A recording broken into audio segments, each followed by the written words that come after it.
Okay, good morning. We'll call this morning's meeting to order. First thing on the agenda is the approval of the agenda. Move for approval. Second. We got a motion and a second to approve the agenda as presented. Any discussion? All in favor? Aye. Aye. Okay. I guess the first thing on the list today is the employee recognition. There she is. Carrie's here, okay.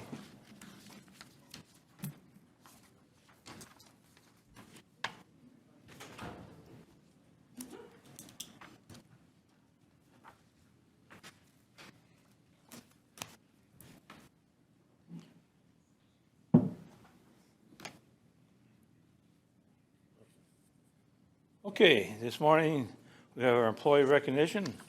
One of my favorite things to do being on the commission, getting to know all our employees, but these employees I've known for quite some time. Starting off with Carrie Tootin, who got 15 years in with the county.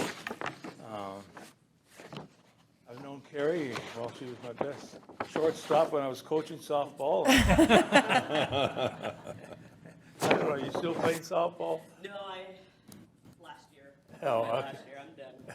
Okay. Yeah, she was great at that, I guess. So, certificate of appreciation, and grateful recognition, 15 years of outstanding and dedicated service to Clay County and its citizens. So, congratulations, Carrie. Okay. Excuse me. Handing you the paper here. So just a few things about Carrie. As you're all aware, Carrie here recently has become the jail administrator, but she's spent 15 years with the county and the corrections division, working her way up to that role as jail administrator. She's done a very good job in this new role. She has worked very hard at making sure that we're getting up to full staff. We've gone from 14 to 15 down to 2 down under her leadership, so that's great to have. She's also brought a lot of new programs within the jail facility as well, and our commissioners heard a lot of those programs here through the department update, and she's doing a wonderful job as it pertains to corrections and getting people so we're not getting them back in our facility again and getting them the mental health needs that they need as well. So she's doing very well there. She's got a great assistant with Katie, who has also 26 years of experience, and Mark Sloan was nice enough to bring over that banner just to show off for Carrie today. So thank you for your years of experience. Thank you.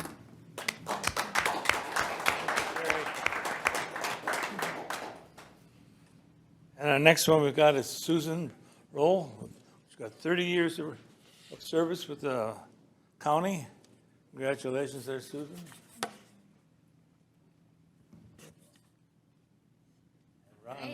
Rhonda got some words of wisdom.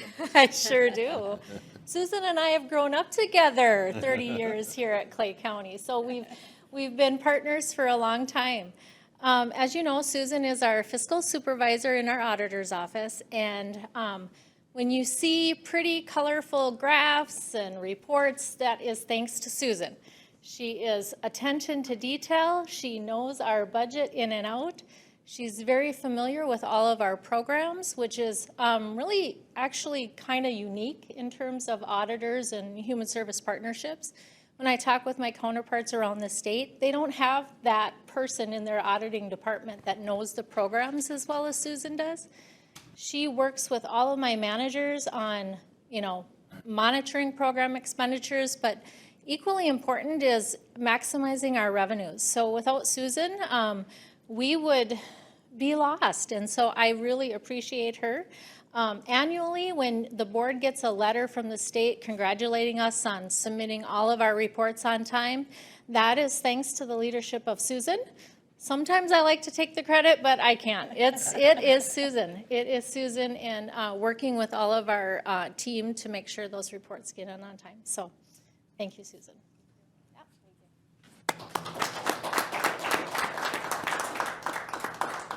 I was at a meeting last Thursday I think it was Thursday or Wednesday we had our meeting.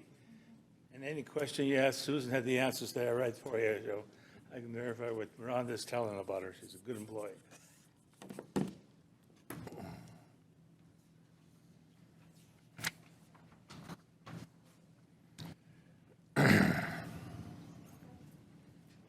Say, Mr. Chair, if I may, have a few minutes to talk about the upcoming weather we have coming in here. Okay? As you're aware through some of the recent information we got through through the National Weather Service that you've been receiving from Lieutenant Tweet, and we're expecting to get one of the most impactful storms of the season, and we've had some doozies so far, and this is slated to be one of the longest duration ones with up to 18 hours of blizzard conditions and heavy snowfall. We've been preparing within the county as far as the sheriff's office, some plans as far as staging deputies in our rural area to ensure that we can get to calls for service. And I've also been in contact with our county engineer as far as assistance with that as well. So I just want to let the county commission know that we're taking some pretty good steps here for this storm, considering it is one of the most impactful ones that we're going to be experiencing for the season. Okay, I guess in light of that, I don't know, I think we should have some discussion concerning our employment or our work schedule for tomorrow. So I don't know if anybody's got any opinion as far as what we should do, whether we should close the courthouse or the county for one day. I know it's going to be difficult we can't close the jail, we can't close the highway department, and can't close the sheriff's department and stuff like that. So I don't know if there's some sort of procedure that we went through. I guess we've done it a couple of times before, but I don't know what procedure they went through there. Steve, can you enlighten us on that? Mr. Chair, members of the commission, as we've talked about it throughout each winter, we have a county policy which indicates that the county does not close, that we stay open, and we leave it up to our employees to make the determination whether or not they feel comfortable coming to work. Having said that, you are the powers that be. You have the ability to change or alter that if you so wish, and so I guess that we'll leave that for your consideration and discussion. Yes. Knowing this discussion was going to take place, I did a little research. City Moorhead, since I've worked for them, it's a policy that's been changed, but their employees,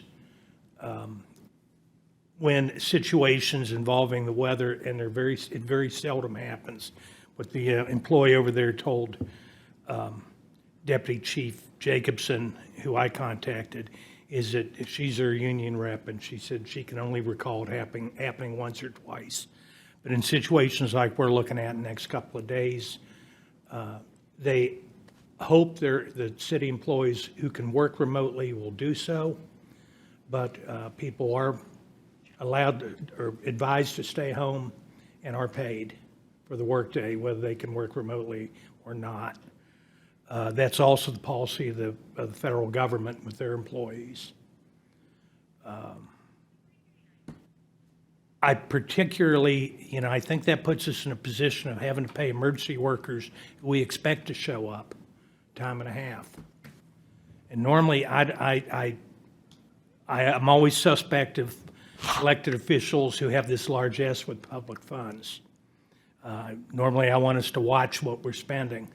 But we've talked about people with our highway department, deputies, and the people that show up in inclement situations that we find ourselves here in this part of the country, and how grateful we are.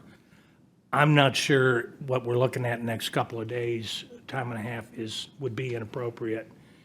And keeping our employees safe and not opening our facilities up with the expectation that citizens travel in this to come and do business with us. I think all of those are rational precautions we can take. I think that we, obviously, if it becomes excessive, and if we feel that maybe the policy is too lenient or it's being abused, it's certainly subject to reconsideration later.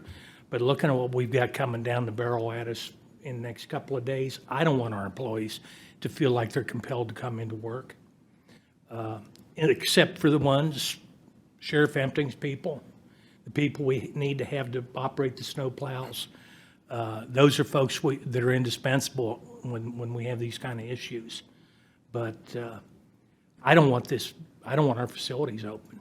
I would feel like we are negligent in our concern for safety of our employees and the public if we did it. So those are just my feelings, and I wanted to see what other agencies around us are doing. I got a very limited response, but the response I got indicated that employees in these conditions should be allowed to work remotely if possible, or encouraged to work remotely, but everyone should receive a payday. Any other comments? Go ahead, Jenny? Mr. Chair, thank you. I, at the small cities meeting last Thursday that the sheriff was present at, had commented how I really appreciate the collaboration in communication to our citizens and response to our citizens from the Highway Department and the Sheriff's Office. And that's not something, well, one, we're really proud of that, but two, I think we saw that firsthand when you respond to fire in rural Clay County yesterday or the day before, and response could not happen to that residence because the road was completely blocked. So the Highway Department came in to help you. Part of what I struggle with, obviously, I live in a rural area, but when we listen to the Sheriff's Office advising citizens to not travel at all, it's hard because our board communicates, and we're hardy, don't get me wrong, but we communicate to our staff that our buildings are still open. But I see a conflict of communication if the sheriff is advising no travel at all, and we're advising our staff, yep, come on in if you can. Obviously, folks like me who know you're not going to be able to get out for up to 1 or 2 days, the stress falls on the local employee who might live a few blocks away from the building that can show up. And that's fantastic, but I don't think that's fair to the resident that lives close to the facility. I have no problem in other snow events, if something like that comes up, if we have to stay open, we can. But this is different. This is, for instance, Friday, the weather was great. It was gorgeous outside. You would not have thought the roads were terrible. With the snow being as high as it is around the roadways, a little bit of snow, those roads became impassable Friday night. And coming home from town, even without a warning, there were cars everywhere. And at some point, we do have to say this is an exception, and it's not safe for us to encourage our citizens and employees to have to come to do business. We're still available because of ARPA changes for folks to communicate electronically with staff. I mean, that still is an availability. But in this case, in this storm, I agree with Commissioner Ebbinger. Right now it's fine. But that will change by evening, and for sure tomorrow, I don't think it is safe for us to have our buildings open. Okay. I think, we have a policy that we have, and I don't think under what we're talking about this morning that we're talking about redoing the policy. I think that's something that's needs to be reviewed, but not this morning without it. This just spurred up just right now. So having said that, I think that, we have to also keep in mind that we do have weather events where one part of the county may have a storm and 3/4 of the county may not. But this one, it's pretty clear that this is forecast to be, they're talking about it being one of the major storms of the season or decade or whatever. I want to address the employees that have to work. They should get paid time and a half under these conditions. They should get paid time and a half under these conditions. To me, this isn't a budget deal. It's just what is right. And how do you gauge you can't gauge every storm the same way. Correct. So I think we do need to review our policy. I am in full support under what's currently being forecast. Right now, I am in full support of us closing down our county facilities tomorrow. I think that safety trumps everything, I think, so from that standpoint. But I do think that, every time we do something, there can be some sort of precedent set. And I think we need to be careful here that we're not setting a precedent that every winter storm we're going to be closing down, because they're not all the same. But I think for the sake of discussion today, I think the sheriff was here and brought this up probably with hoping that there would be some discussion about this. And so I certainly will support it. And I think we have new commissioners on here. We have talked about that policy time and time again, and it always ended up being the policy that's there. Now, if modifications should be made to that, we can have those discussions. But I will support closing tomorrow. Oh, yeah. Yeah, my comment, just, I'm right in line with everybody here. I totally agree. It's not safe, and I don't want it to be contradictory with what the Sheriff's Department's wanting. I thank the people working in the Highway Department and the Sheriff's Department for those hours, and I agree they should get their time and a half. We should close the county. Okay. Any gentlemen? Just have a clarification, but it may be if you wanted to, do you have any points to say before I ask my clarification? No, I'm all for what people are saying here. I mean, I think we should take the day off tomorrow. I mean, even if our employees make it in, I don't think there's going to be residents coming in to do county business because they're advised not to travel. So I don't know why why do we need our employees here then? Well, there's work to be done, I'm sure. But I just don't see that we tell our residents stay home. Why are we telling our employees to come in? So, go ahead. Mr. Chair, I do have just one question to ask Steve. And so what happens to the courts? If if they have stuff scheduled, are we then deciding for them that the courthouse is going to be closed? Mr. Chair, Commissioner Campbell, I did speak with Renell Fennell, the court administrator, head court administrator for Becker and Clay County yesterday. In the event that the county would close, they would follow our policy. Currently, yesterday, the state made the decision that they would be working remotely for courts. Having said that, the court administration staff would have to report. In the event that we would close, the courts would also close.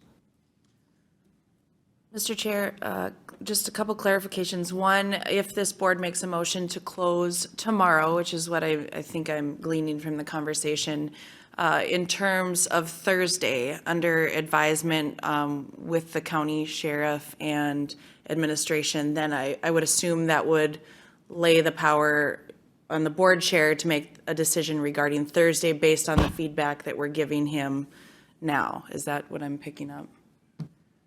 I don't think this board's ready to make a decision about Thursday Right. today. I think that, is that what I'm hearing? And I agree, and we don't meet between now and Thursday, but I think that, through whatever motion we do to close tomorrow, maybe could authorize the board chair based on conversations with our county administrator and the sheriff and highway department based on, if, maybe it could even be opening 2 hours late or something. You never know. I bet something like that could even happen, but.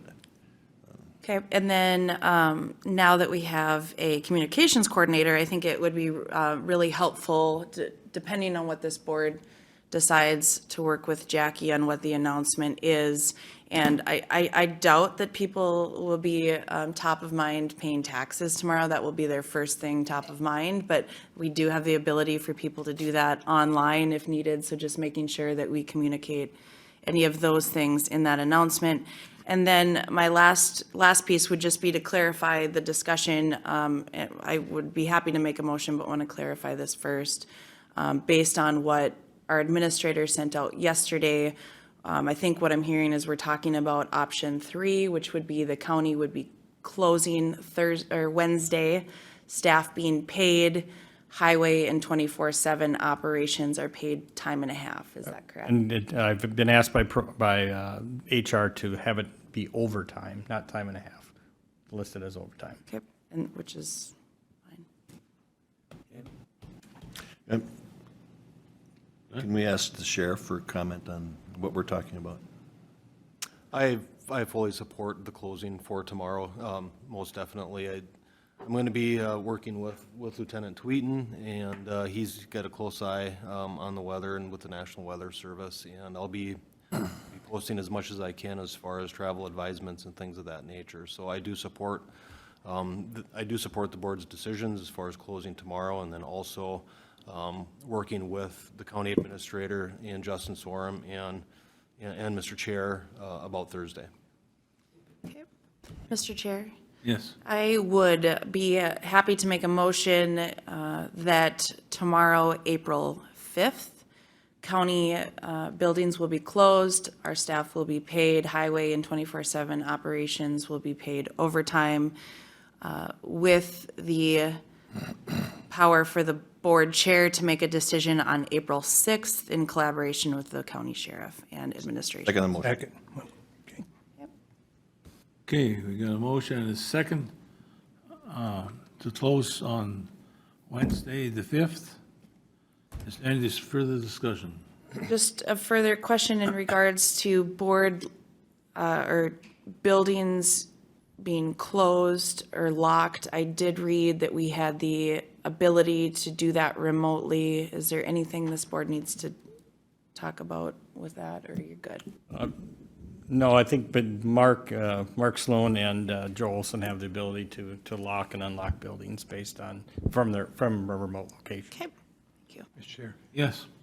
Just one side note on that. I would appreciate if the county administrator would get with the HR director and review our current policy and come to us with any recommendations. If you find a change would be advisable. I will do that, Mr. Chair, Commissioner Ebinger. And maybe just for clarification, I've already received an email from our department heads. In the event that someone has the ability to work remotely through work, would we be open to offering them flex for the work that they've done during that day, or are we just going to close? I think we should just, to make it easy, I think we should just close. If you can work remotely, okay, that's great, but you don't have, they're not required to do that. All right. Sounds great. Thank you for that clarification. Okay, any further discussion? All in favor of the motion? Aye. Aye. Aye. Opposed? Okay. Motion passes. Thank you. Thank you. Okay. Move on to payment of the bills and vouchers. I would so move. Oh, excuse me, I'm sorry. Oh. Citizens to be heard. Are there any citizens to be heard before we move on? Anything online? Nothing, Mr. Chair. Okay. Okay, with that, we'll move on to payment of the bills and vouchers. Move to approve the payment of the bills and vouchers. Thank you. Second. And we got a motion and a second to approve the payment of bills and vouchers. Any discussion? All in favor? Aye. Aye. Approval of the minutes from March 21st. Move for approval. Second. Okay, we got a motion and a second to approve the minutes of March 21st. All in favor? Aye. Aye. Okay. Okay, next we move on to the proclamation of the National County Government Month. There's a proclamation for the National County Government Month. We'll read the proclamation. Jenny, you want to start us off with the first one? Do you want Steve to give a? Yep.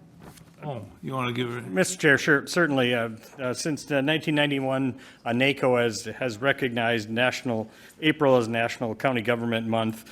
This year, the county government NACO's theme is RISE, which stands for Resiliency, Inclusion, Solvency, and Empowerment, and with an exclamation point to kind of power in all the important things that we do as county government. And so, as is mentioned, we do have a proclamation before you for your consideration. Okay, I'd like to read that proclamation. There's several parts to it. Jenny, you want to take the first part? Yes, counties rise. Whereas the nation's 3,069 counties serving more than 330 million Americans provide essential services to create healthy, safe, and vibrant communities, and Whereas counties fulfill a vast range of responsibilities and deliver services that touch nearly every aspect of our residents' lives. And whereas Clay County and all counties take pride in our responsibility to protect and enhance the health, well-being, and safety of our residents in efficient and cost-effective ways. And Whereas, under the leadership of the National Association of Counties President Denise Winfrey, NACO is highlighting how counties rise, demonstrating exemplary resilience, inclusion, solvency, and empowerment, and Whereas each year since 1991, the National Association of Counties has encouraged counties and across the country to elevate awareness of county responsibilities, programs, and services. And Whereas, through their commitment to public service, Clay County employees dedicate their time, skills, and expertise for the benefit of their neighbors, promoting healthy communities, fostering conditions for economic growth, strengthening infrastructure, coordinating emergency management or managing justice and public safety systems, with an overall goal of improving residents' quality of life. now therefore be resolved that the Clay County Board of Commissioners do hereby proclaim April 2023 as National County Government Month, recognizing the importance of work of county government and its employees. Mr. Chair, I'd move the proclamation. second. Okay, we've got a motion and a second to approve this proclamation. Any discussion? All in favor? Aye. Aye. Okay. Thank you very much for that, and thank you to all the county employees. Okay. With that, we move on to the request approved to accept bids for the Substance Use Crisis Withdrawal Management Center.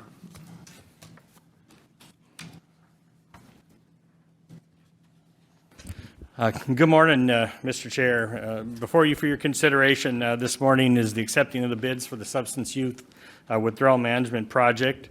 Today's potential is not only just a culmination of a year of work of planning and preparations through various committees, county personnel, and our professionals, both here and online, but really a fruition of this board, fulfillment of this board and past boards, ensuring that we have a facility that meets the ever-changing challenges that many of our citizens face with chemical issues.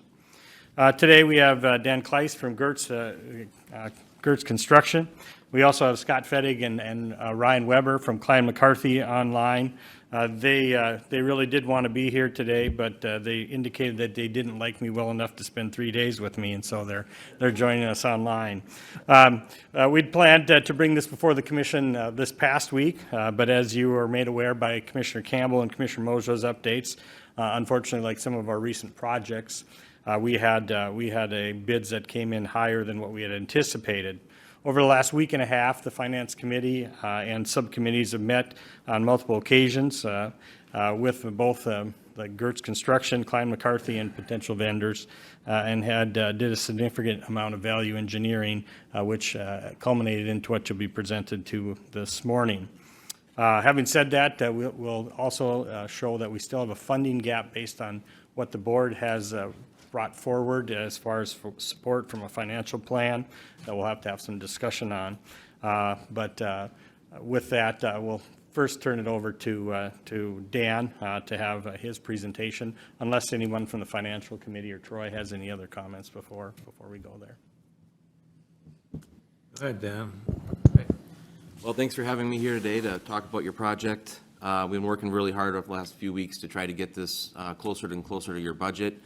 I think we've done a pretty good job in doing that. We also have a few other things that are in the works to try to keep narrowing that down. But we wanted to put this in front of you today so that you guys could approve the project moving forward. So what we've presented, or what you have in front of you, is the summary of the bids that came in a couple weeks ago. So that's the first column. The next column are the items that we were able to pull out of the project, but not sacrifice anything on the project necessarily. And then the third column is the total where the project sits today. The columns after the total are the alternates that were proposed and bid from the project. And the last two columns were just some more an FYI information for you to see, you know, how much was the B3 portion of the project and how much more were we paying for wages by taking on extra funds from this and having funds from the state. So any questions on the spreadsheet? Okay. First off, I want to thank Dan and Gertz and everybody in looking at this value engineering. It started off, it was quite shocking when all the numbers came in, and they have done a good job in bringing it down. And I do want to raise a point here, as I did with the small cities meeting, in regards to, you know, as we move forward with grant opportunities from the state, one of the new things out there right now are once you get a grant, you're required to follow along with some additional criteria that goes with those grants. And in this particular case, they're known as the 3Bs. And Steve, do you know what those 3Bs are yet? Not offhand, I don't. Okay, I was going to give you a test then. So anyway, so we received this $5 million grant, which we were really pleased about, and after going through this project and learning after the fact on a lot of these B3 issues compared to when Gertz first gave some numbers, you know, there's really about $2.5 million worth of new requirements that go onto this project that would not otherwise be without the grant. You know, so as some of our community, as I talked with the small cities, you know, as we enter into some of these grants moving forward with the state, I think it's important to understand that when we go in there with estimates, that the estimates, if we're going to be using state dollars, should include estimates for these B3 issues that we were really unaware of. I hadn't heard of B3 up until a year ago. So having said that, I just want to, you know, Commissioner Mojo and I on the Finance Committee, we met and we talked with Lori, and I think on the background, you'll see that there's, even now with the numbers that we have right now, even after taking out what we had planned for, excuse me, this does not have the, yes, it did have, we had planned for 500,000 coming out of reserves to cover what was the previous shortfall, gap in funding. Even with that now, it's risen to another $1.9 million. And Commissioner Mojo and I, we had a hard time saying, well, how can we bring this forward without having some sort of a future plan for all of you to understand how we're going to come up with that gap. You know, and I think we've talked about the two different options that are out there, and you know, if we're successful in this new $10 million deal, that would certainly work, but we can't count on that yet.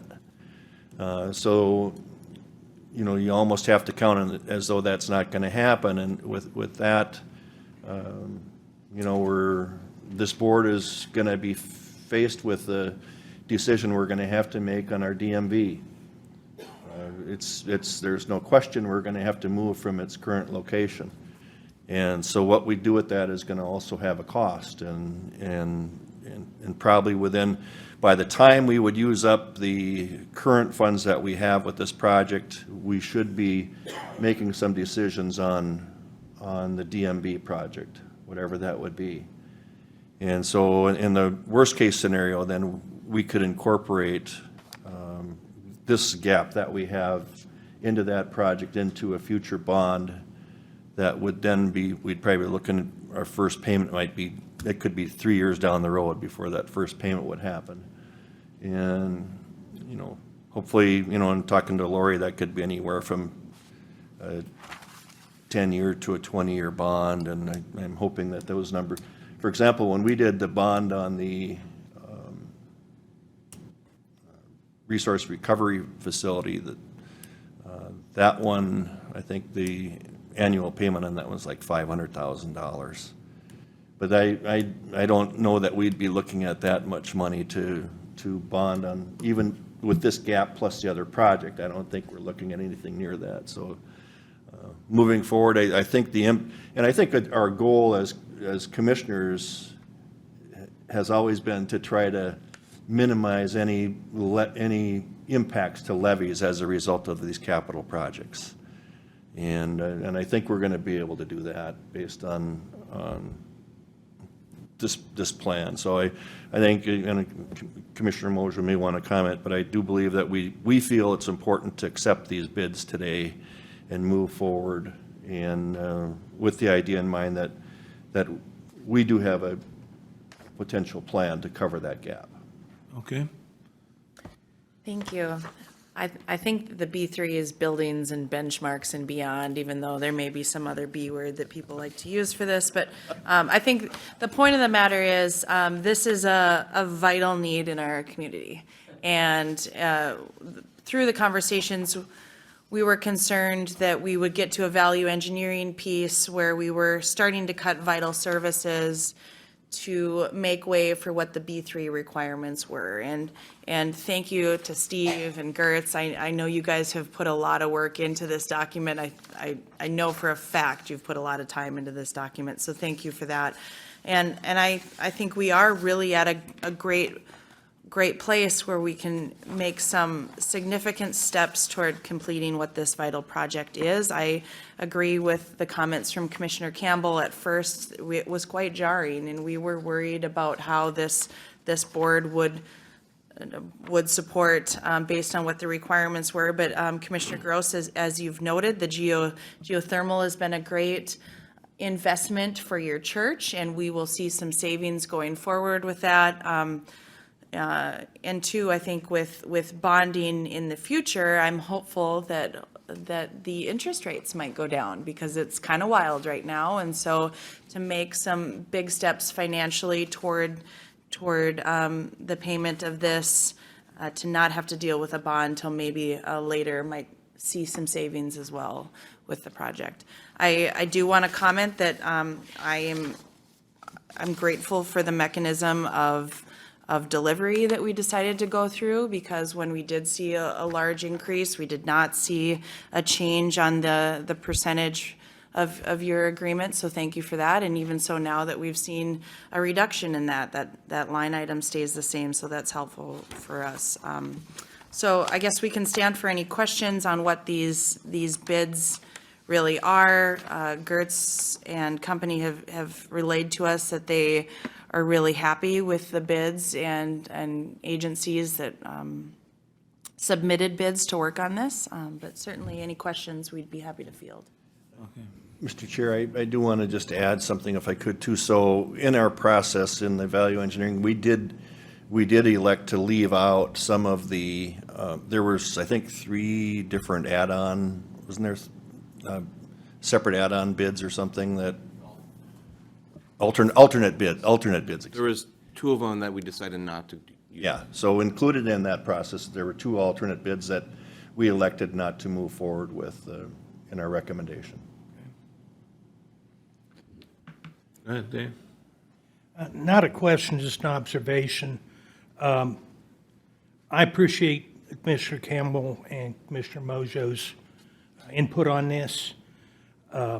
I think Gertz has done a very good job here in value engineering.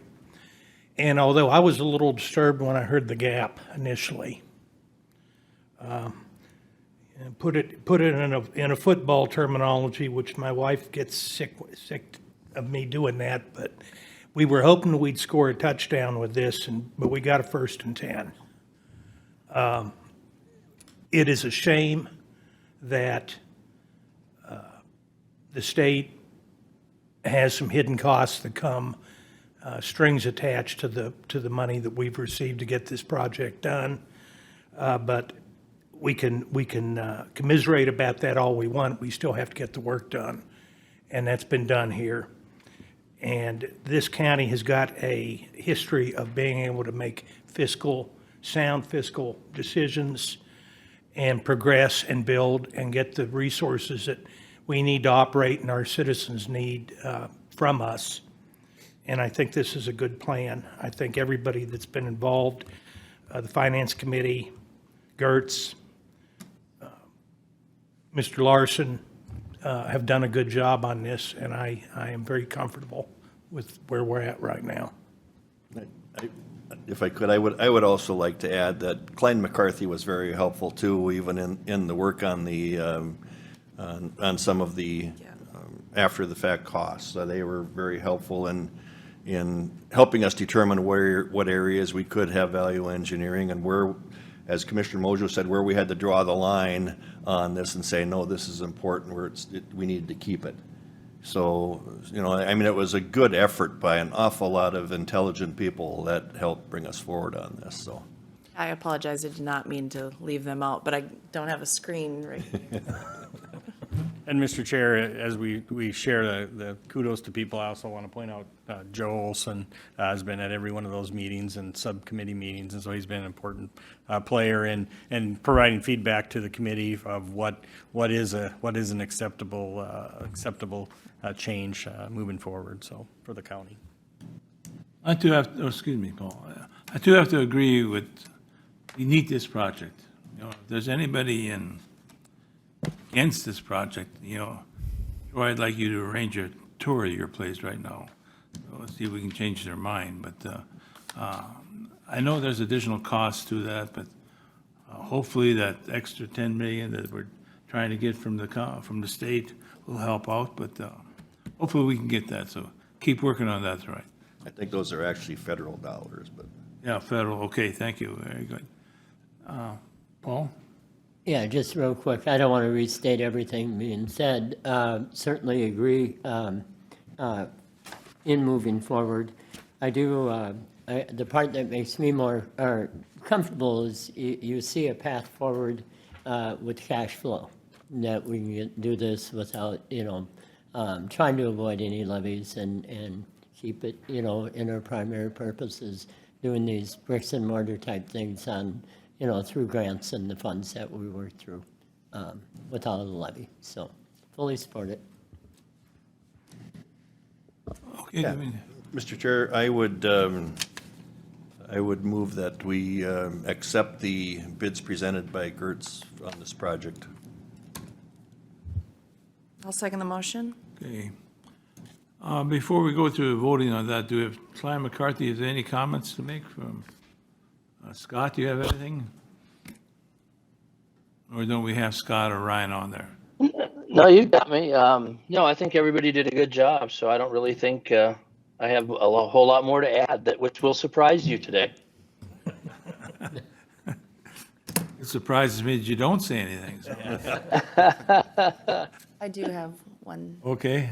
Thank you. This is not related to the bids. However, it speaks to the importance of the project, and anyone that can help with what I'm about to say would be helpful. Part of the reason we chose this location was we felt it was a good fit, and it seemed to be right along a bus stop line, and certainly worked out some wrinkles in terms of service delivery, and I think we're working through that. However, it is not favorable for a metro stop to have a bus stop there. That's been communicated from them. And from our perspective, the vulnerability of the clients that we're serving there really do need that. It does not take much to think about the amount of time that winter is up here and the danger of those clients leaving that facility without a bus stop. We just had a long conversation about the safety of citizens and our staff, and whoever has the ability to talk to them about that MAP bus, we really do need that stop. So I know some of you are in different transportation committees, some of you are in dispatch committees. Just because they're vulnerable doesn't mean we can just throw them out into sub-zero winter temperatures without a way to get where they need to. So we do really need to advocate for that because that's a large component of this project. Okay, we've got a motion and a second. Any further discussion? Go ahead. Mr. Chair, to the motion, can we include the full price of $16,677,906.77 as part of that? Yes, Steve. That goes with my motion. And Okay, that's included there. Jackie, you got that? Okay, is there any further discussion from anybody concerning this project? All in favor, oh, excuse me. Yeah, Mr. Chair, and just for the citizens watching this, I think it's important that now that we brought up the $16,677,906 and how many cents, Stephen? 77. Okay. Now that we're talking about it, I think we need to remind people that of the areas that we did have where we're funding this project. I think it's important that they know that we are using $8.25 million in ARPA funding for this project. We did receive the $5 million grant from the state of Minnesota. The counties have also will be receiving in excess of $2 million worth of opioid settlement dollars. We have elected to use $1 million of those funds to also pay for this project, and up until this point, prior to the gap, we did already anticipate 500,000 reserves. I think it's important to note that $1 million on that opioid settlement, there's no better place for that to go than to help in these folks that are put in the position to be in this facility, to help them ultimately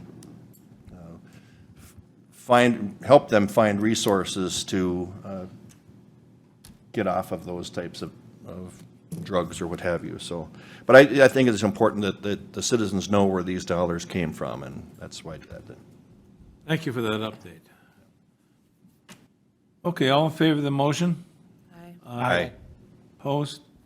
Okay, motion passes. So, And I just want to say thank you to everybody. On behalf of Gertz Construction Services, we really appreciate working with all of you. It's been a lot of meetings over the last few weeks, but in conjunction with the design team and your staff, it's been a great experience. So we hope that, look forward to working with you in the future here. thank you very much there, Dan. Thanks, Dan. Thank you. Okay, we'll move on to the next thing, request approval of the substance abuse crisis withdrawal management center for furniture, fixtures, and equipment list. Joe, gonna help us out with that?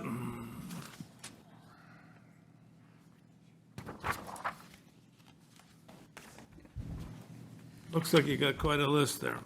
Yes, good morning, Mr. Chair and board members. This has been a joint effort between myself and Troy and Rory in the IT department. So just a simple, I guess, definition of FF&E, if you take the building, turn it or flip it upside down and shake it, it's everything that falls out. And majority of this list is what this is. So these are owner-coordinated purchases that we're making, so wanted to present you with this list.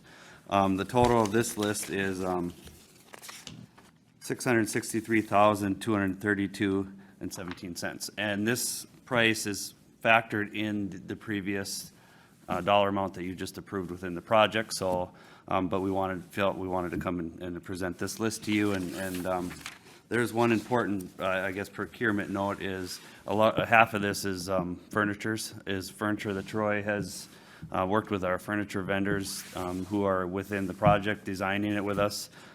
He has worked with them, but we wanted to make a procurement note that we have that large amount of purchase, which is, actually $369,157 of this is furniture through Connect Interiors, and we just wanted to make a note that we are working through 3 different government-approved contracts through this Connect Interiors company, and that satisfies procurement. So I wanted to just make that note very clear that they have done that and it's been nationally bid out. So wanted to make that note, but total of this is like $663,232.17. So we are requesting approval for this list. Any questions for me or Troy? Yes, Kevin? Yeah, thank you. I think one of the things that, the important thing here is this, we don't want this $663,000 number to become something higher. Right. And by authorizing Joe and Rory and whoever else to move forward with buying these things now, I think Joe has said that in the event, that some of them might have a time delay anyway in terms of being even delivery. But I think Joe has said by ordering these, even if we had to store them, he has the space to do that, right, Joe? Yep. So I think it's really important that we move forward with this to help keep the cost down. If you wait 6 months, we've seen what that's done to pricing. So I think that's the recommendation, is that we would authorize them to buy this stuff as soon as possible. Right. Very good. I would move that, Mr. Chair. Move the authorization to A purchase. second. You've got a motion and a second. Any further discussion? All in favor? Aye. Okay. Yeah, and I guess we should make clear too, a second motion here, just to make sure for auditing standpoints that I have a motion in here to approve using Connect Interior to order furniture using government-approved contracts for Sourcewell, Premier, and Norwex companies in the amount of $362,272.52. I just wanted that, request that motion as well, so we have that for state auditing. And that was included in the motions. Yep. You got it. Very good, okay. All right, with that, we'll move on to staying on with substance use crisis for purchasing authority. Thank you, Mr. Chair. With the board's actions this morning, once our tsunami ends and things start to melt, we will get into the building project portion of that, where we'll continue with the similar process that we have had in previous projects, where we'll have owners' meetings on a weekly or bi-monthly occasion. With that, Commissioner Mojo and Commissioner Campbell are part of that committee, along with a number of other county personnel. Which from time to time, we, as we just did with this last board action, may benefit from purchasing certain things or approving certain services prior to coming before this board. And so the request before you this morning, as we've done in previous projects, would be to make a motion to authorize Commissioner Campbell, Commissioner Mojo, the ability to authorize purchases or project changes up to $50,000 prior to receiving board approval, ensuring continuity to the project in the event that both Commissioner Campbell and Commissioner Mojo agree that it is the best move. And with that, I would yield for any questions. So this is something that we've done, I think early on, since our building projects, even with the correctional facility and law enforcement center and resource recovery. I think one of the things that we all have to keep in mind here too is, and I brought this up, the fact that this thing did start out $4 million over what we anticipated, and it's brought down now. I think we're gonna have to do everything we can to keep this in line with as few change orders as possible moving forward. Having said that, there are some decisions that do require, immediate attention to avoid escalated costs.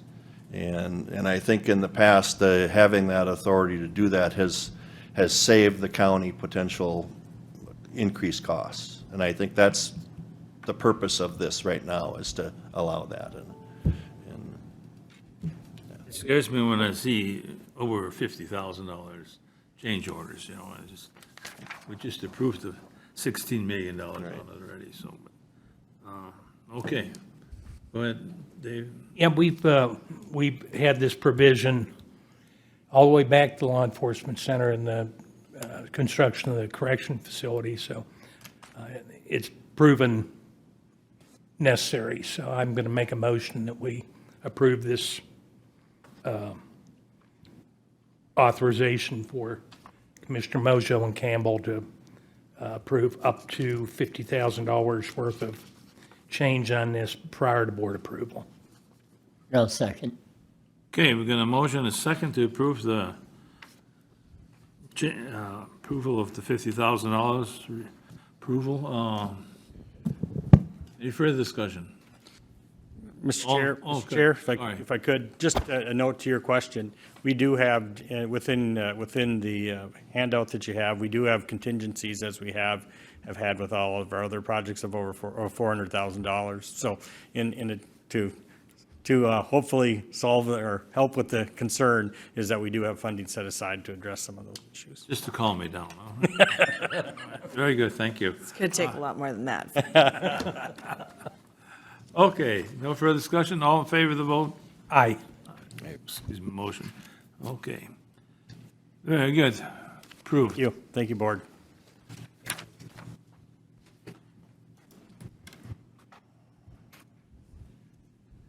Okay. Request approval to rehire an upcoming juvenile worker position.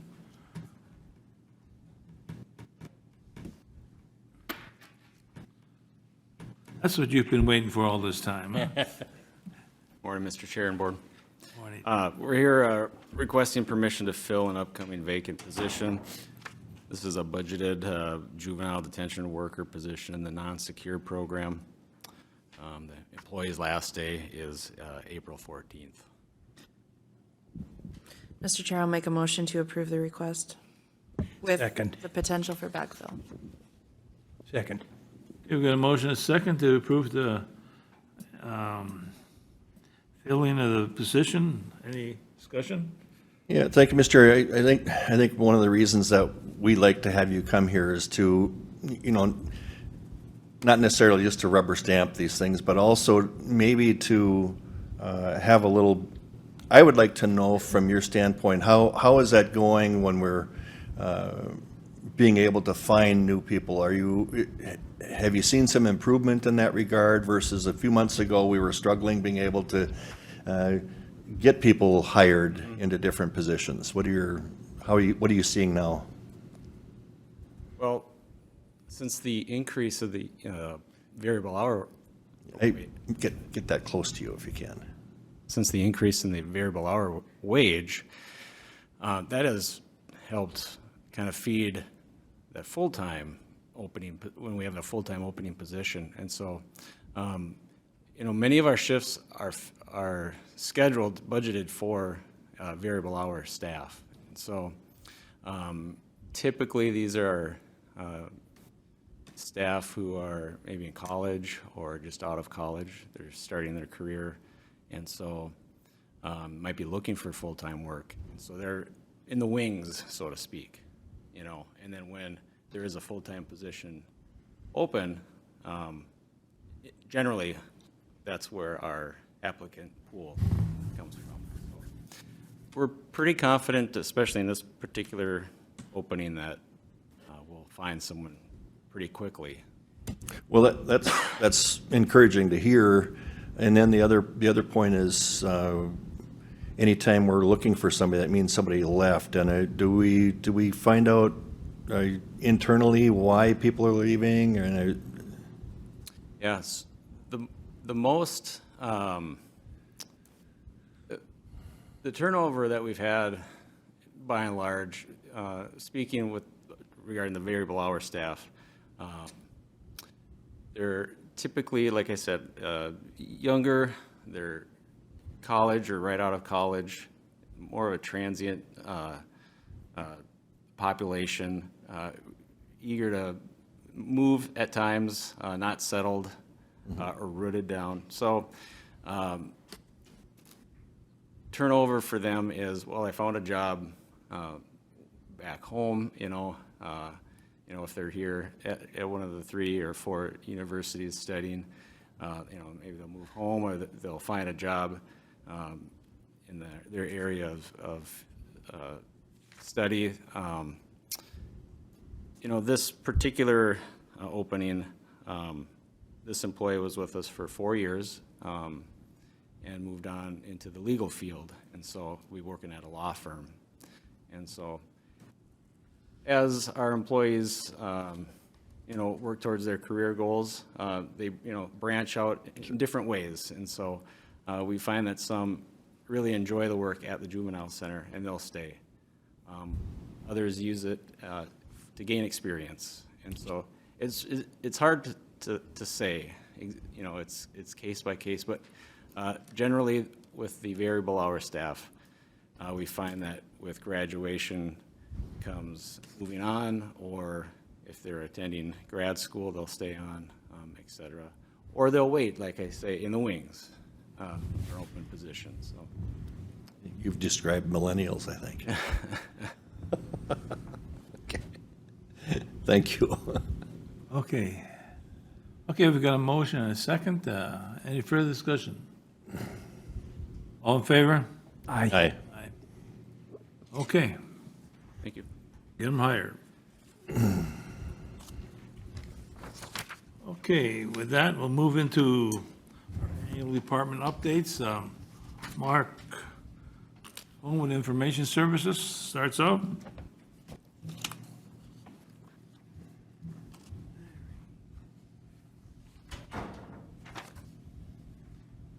Good morning. Good morning, Mark. My pleasure to talk to you today about the wonderful things we're doing over in our small but mighty department at Information Services. Our department consists of GIS, which is our mapping systems, our data that we do with all that, and we also do all of our online services, our websites, and a bunch of those things. And I'll go into some details here about all the things we're up to. And specifically, we have 3 full-time staff, myself and 2 others, and then we have a part-timer right now who's a student. We often hire students for our part-time slots, and that's our GIS technician right now. And we all have quite a bit of experience. We have really some good folks. What we do, and I'll talk about these in some more detail here, but we have 2 major focuses that we work on: GIS, which is a Geographic Information Systems, and then we have a communications division too that I'll talk about what they're up to.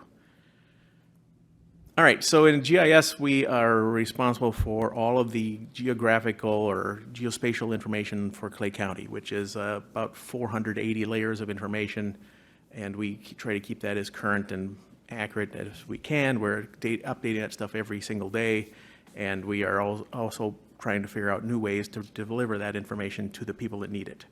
And that includes internal folks as well as external agencies. All right, so some of the things we work on, we make maps, we maintain the parcels, which is the tax record stuff, which is a key foundational piece for all of our land records people. Generate addresses, somebody builds a new house, we make the address, we actually add that into our systems, we add it into a list so that it gets a new blue house number sign, and then we push that data over to our regional dispatch center so that they have that information too. So we're always trying to keep that accurate so that we can make sure people can be found. One of the things we do is we support emergency operations, and that's something we've been doing a lot in the last couple of weeks. We're gearing up. We're having this flood thing coming, right? And we've done these before, but we do quite a bit of preparation work so that when the emergency operations take place, we're ready to deliver the products and the information that they need. Because whenever an emergency happens, the very first question they ask is, where is it? And we need a map. So we are always proactively trying to make sure that we have the information that those folks are going to need when they need it. And we actually staff a desk in the Emergency Operations Center. So when it's operating, we're in there to deliver whatever needs that they have. So that's a big one for us. We also have been, deliver data to a lot of different folks like City of Moorhead, our neighbors next door, in Cass County, as well as the state of Minnesota. So we package our data and distribute it regularly. Actually, most of that's done automatically now. And we're in the process of, while we already deliver data to the regional dispatch, we're in a process, we have been for a while, of preparing for next generation 911, which is a different way of how that works. And I can go into too much detail on how that is, but it's been a huge process, and we're ready to help support that. And then one of the things I wanted to talk about, because it came up before, it's come up a couple of times, is one of the projects we oversee is remonumentation. We have a contract for county surveyor services to do that project for us. We've been doing this style of contracting for that since 2015. We set aside some money for that every year, and the purpose is to preserve the public land survey system, or the PLS as it's called, and it was how the county was originally divided in the mid-1800s. If you want to see a great detail about how that actually took place, we put together a really nice display. It's in the hallway off the main lobby in the government center where the bathrooms are. There's a nice display there that explains exactly how the original land surveys were done, and there's some nice graphics there that explains it. Well, since that time, we've been trying to make sure that we preserve that information, because as things happen and they need surveys, if there's a nice section corner there, it's a lot easier for them to make sure we have good, accurate surveys. So we've been methodologically working across the county to try to figure out what places need to be done. And I have a kind of a drawing here. What you're looking for is green. If you see green on the map, that means we're done. We've remonumented it. And when we talk about remonumenting, what we're talking about is finding the exact section corner where it was established 150 years ago, and they put one of these there. This is what it looks like. I actually brought show and tell. This is a cap, it's called. They drive a rebar that's many feet long into the ground, and then this cap goes on the top of it, and that's where they mark that point. And actually, we'll still stamp into it here the section numbers. But this is what they're actually placing. Our rule of thumb is to place one of these costs us about $1,800. Is a ballpark when we're looking at how many we can do. We've been setting aside about $40,000 a year for this project, which is about 22 corners. Well, to put that in perspective, we have 4,430 corners in Clay County. So it's a lot. We've got about, we're about 2,700 of them are okay. So it's the other rest that we're going after. And right now we've been working in the eastern part of the county, because what happens with this section corner piece is a lot of it gets done as part of other projects, like the diversion's doing a bunch of it. When they're doing ditches, the watersheds are doing that kind of thing. When there's development, like subdivisions, they'll establish these. Where we've really been targeting is the places where that stuff's not happening, which is our eastern end of the county. So we've completed, since we started this particular project, we've completed Eglon Park, Tansom, and Humboldt counties, or townships, I mean. And we were actually in the process right now of redrawing the parcels, the tax parcels in there to match those new corners, which is the goal at the end, so that we have really good, accurate information. I made this map about an hour before I got the information from this last year. We finished Scree Township, this last year. We had a little extra money that we used, and we were able to finish up that whole township. So we'll be adding that to this map and getting those corners adjusted over the next year. And then what we'll do is we'll work with our surveyor to make sure that we know where we're going to go next. One of the things we do that helps us get a little better pricing is we work on that project. We have the county surveyor services do this in their off time. Basically, it's done in the winter. They'll go out they'll do their field work in the late fall when their construction seasons are done, and they're trying to find something for their survey crews to do. And then they'll do the research over winter of where all these are supposed to be. It's been working exceptionally well, and I think that it's a really good investment for us. You may hear there's a couple of bills in the legislature about section corner remonumentation. They've been to the legislature before. The goal is to provide grants to help with this project. It's not left committee yet, and it didn't last year either, so I don't know how those will go, but if that ever happens, we'll look into applying for some more money, but, so we can do some more corners. But I know that it comes up, the money that we're using for this comes from the compliance fund, from the recorder's office, and I know when she talked about it last time, there were some questions, and I said, oh, this is my chance to explain where we are.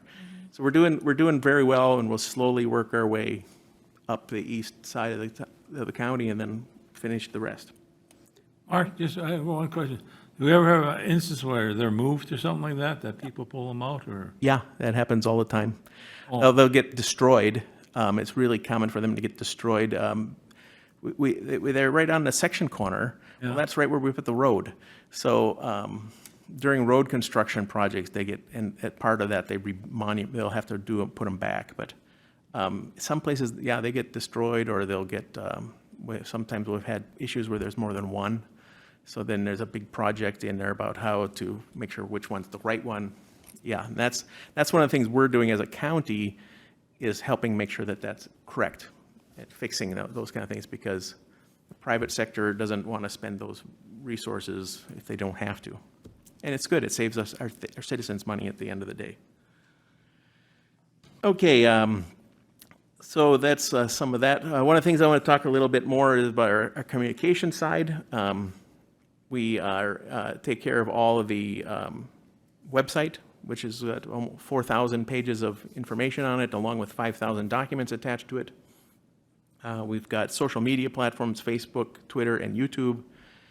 And then we also do record meetings, like right now. This meeting's recorded by one of my folks. He's taking care of getting this out, recorded and broadcasted out.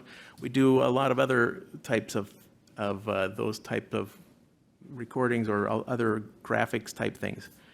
So here's a list of some of the activities we do. Besides recording meetings, we'll also do online services. We'll post videos, stuff to social media. We've been providing training. We make forms, online forms, those kind of things. We've been promoting jobs. We talked earlier, but you were talking about hiring people. We've been starting to promote more of our jobs on Facebook by actually, and that's actually getting us quite a bit of contact, at least. Hopefully it works.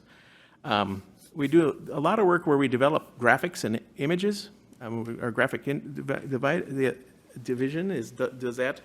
So I brought show and tell. That's right back there, that shiny new banner for the sheriff's office that we were showing off this morning. That came actually just yesterday, but it's one of the things we make for our, we create it, get it ready, and deliver it to the department. So the departments can come to us for all of their graphic arts needs, and we help take care of that. And big one we do is signage. You go to any one of our buildings, you'll see signs that we produced, or we're in charge of taking care of, like, well, we go anywhere, you'll see our work.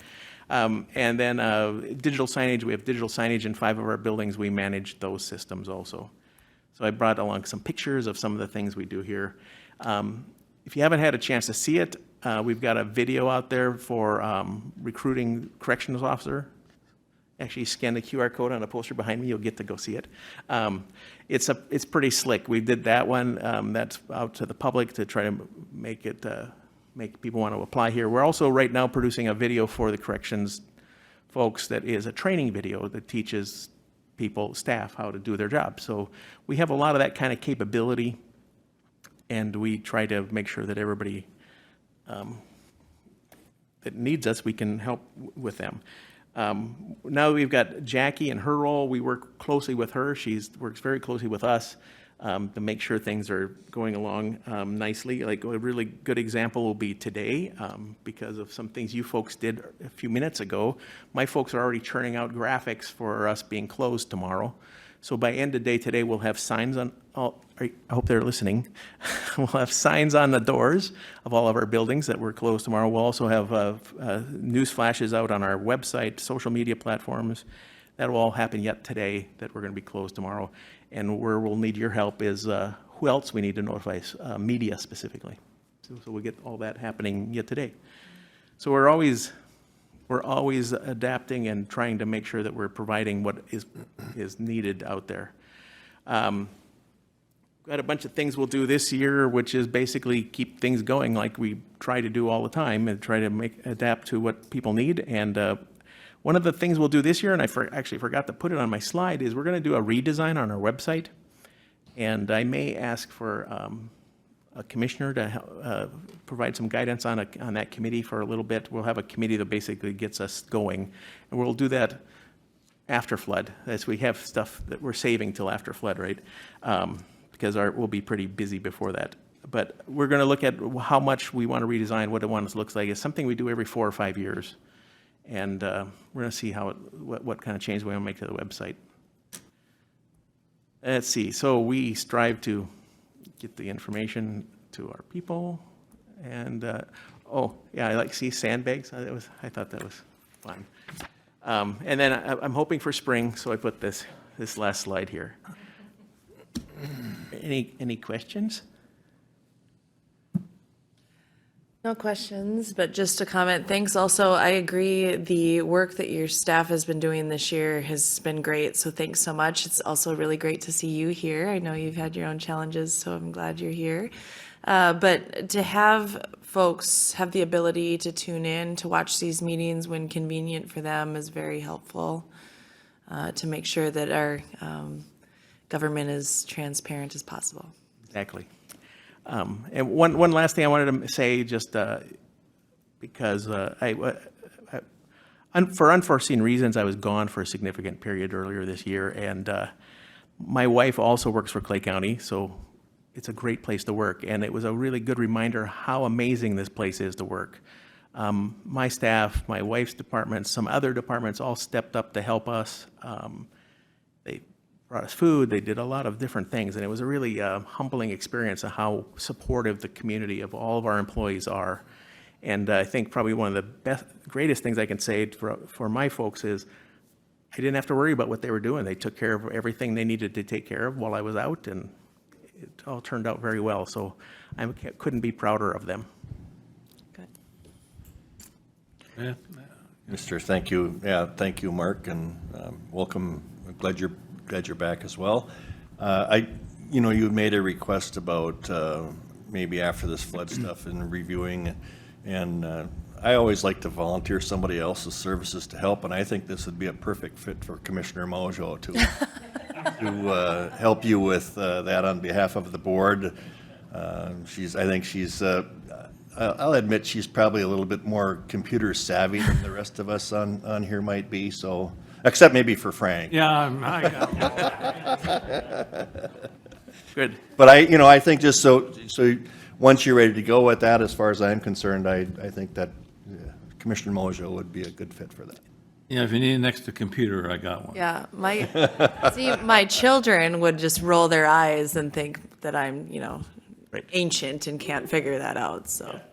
Excellent. Thank you. Again, Mark, thank you so much for your report and your staff. Great work that you're doing. Pardon? No, we don't need no motion, right? Okay, I think we're all done for today, aren't we? Oh, okay. With that, we move into the Public Health Department. No respect, right? Good morning, Mr. Chair and Commissioners. I'll try to be brief, so I'll get you out of here by 11:30.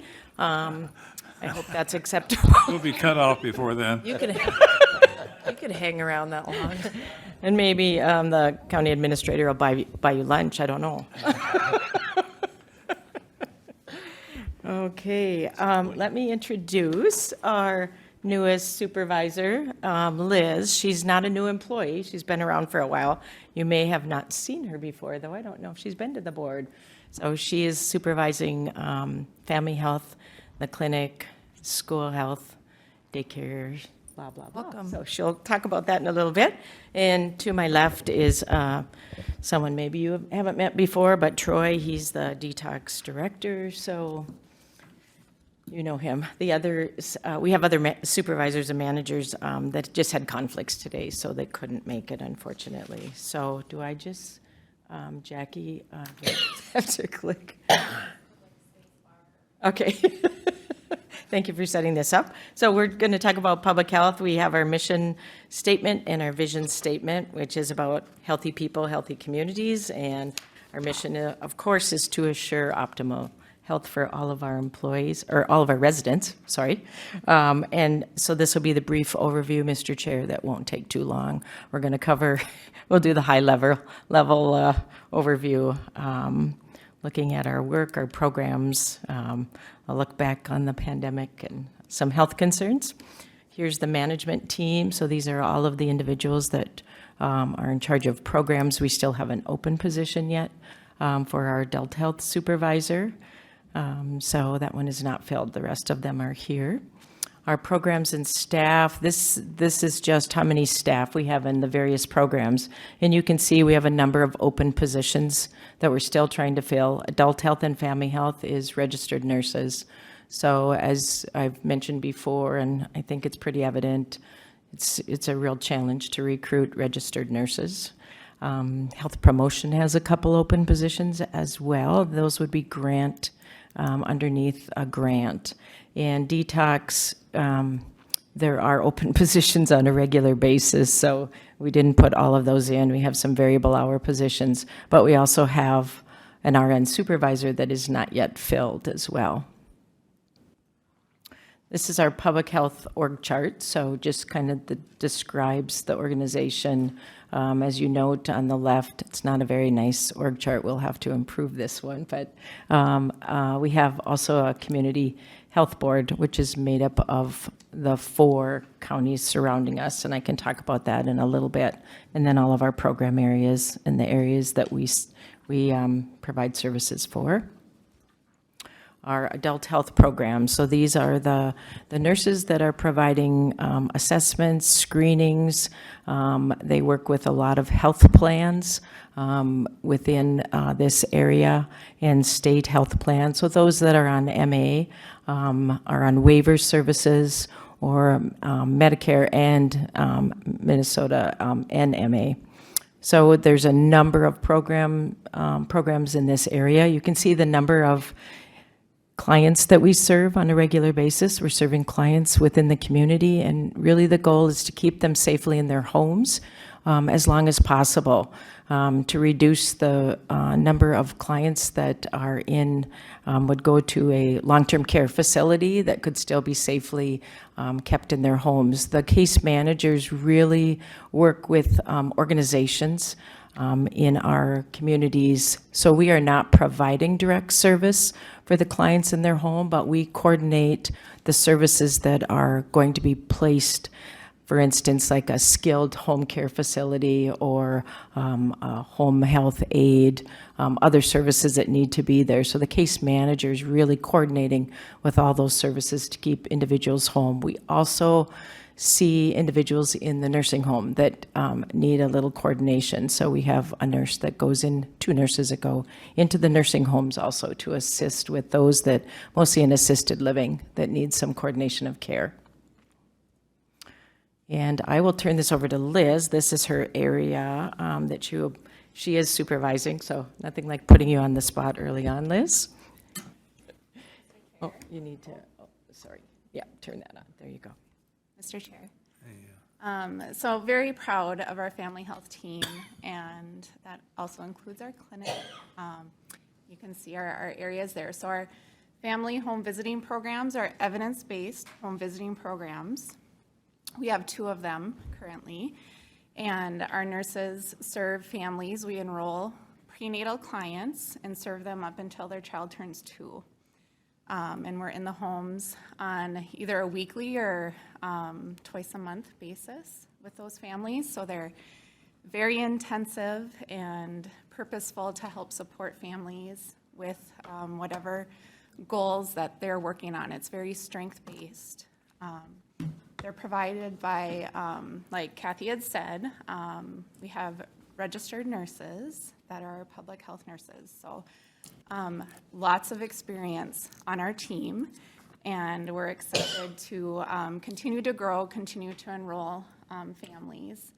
Our school health, we have 2 contracts, so it's DGF and ULIN at this time, so we have nurses both in those school systems.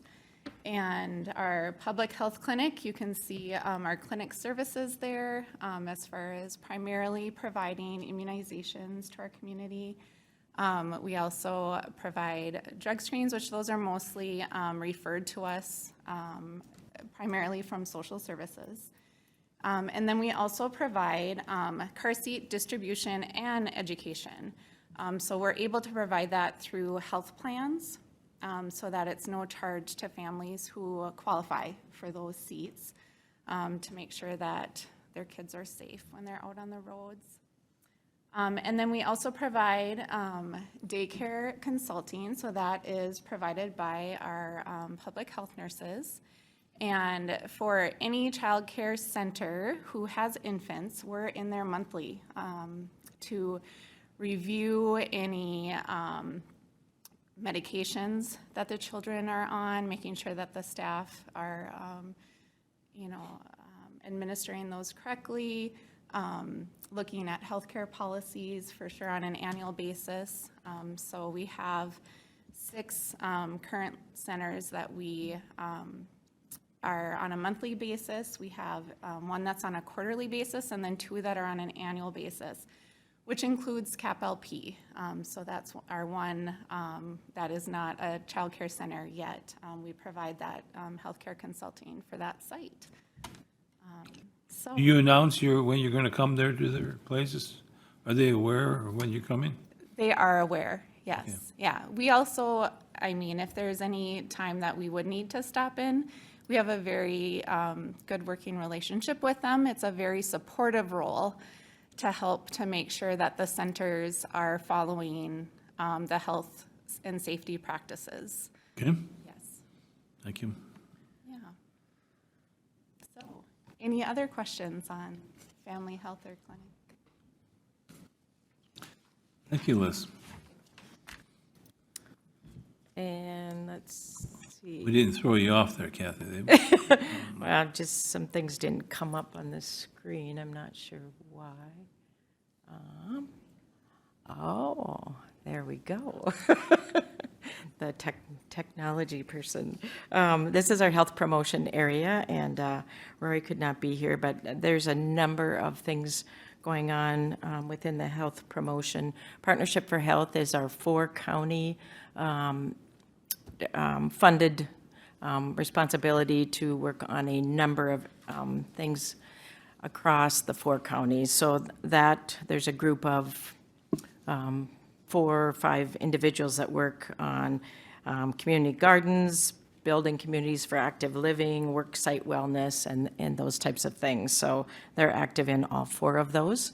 Child and Teen Checkup Outreach is we're just reaching out to children on medical assistance to ensure that they're getting in to do their preventative screening. So we're calling all these families and sending reminders to ensure that the kids are really getting in to get those screenings, and that's funded through the Department of Human Services.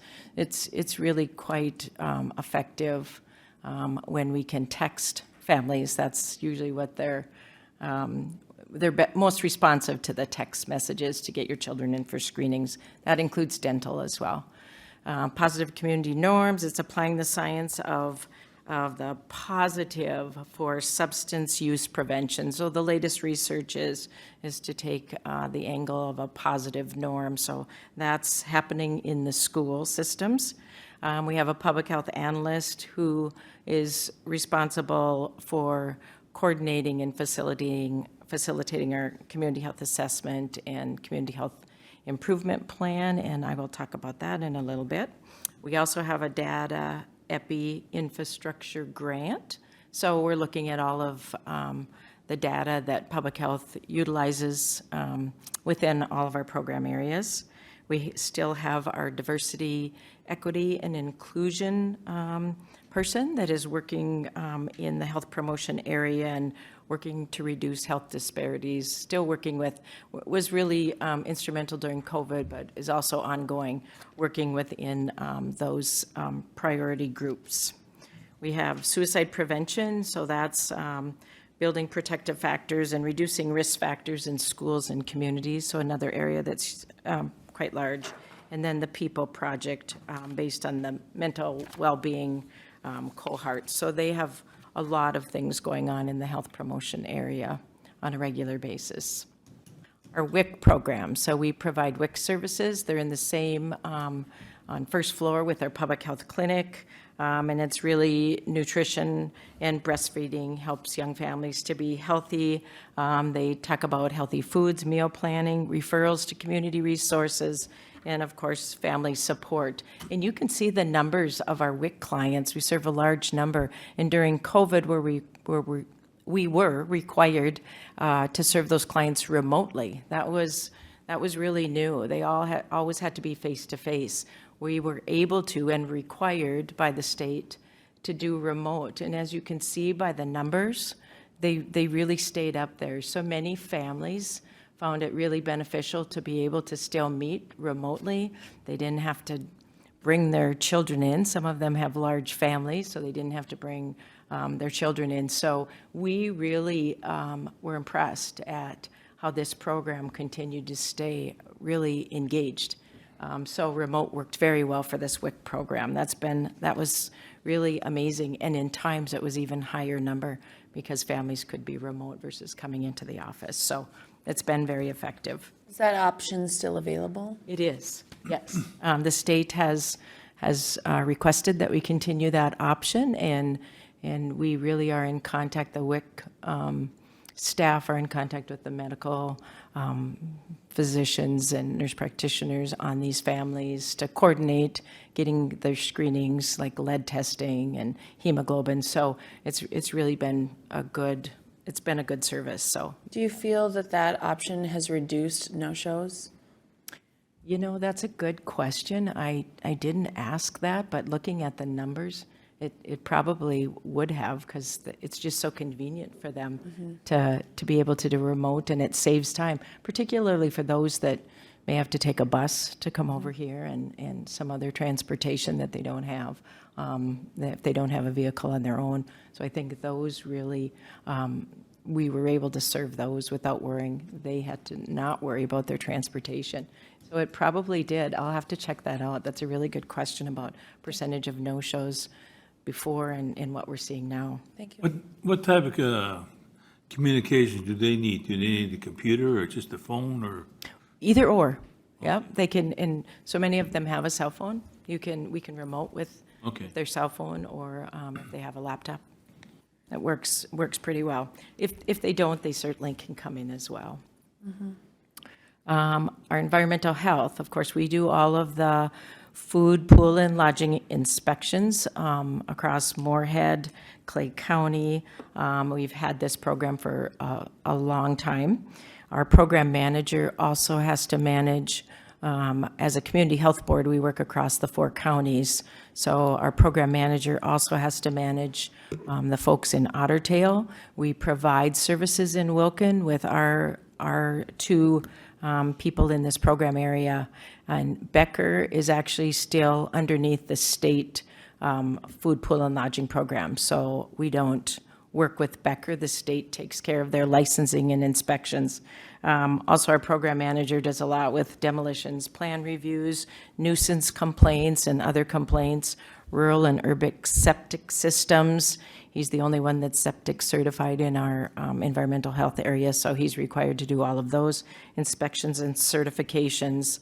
And he also is he's an FDA certified individual. The state does certifications every 3 years, and the standard is to meet the FDA requirements. He's one of only 20 across the state, so that's really great to have that certification. He was able to review all of the Otter Tail inspections with all of their staff. Actually, the state requested him to do that. Because he's FDA certified, they wanted to ensure that Otter Tail was following all the requirements as well. So it's a busy area. We could probably use more than 2. They're really They're really doing a lot. He works also with the city planners and others across the community, and then he might respond to a spill or something like that, so hazardous material. But that's a big, busy area. The food pool and lodging inspections and licensing, there's fees associated with that, so the fees really cover the costs of doing those inspections.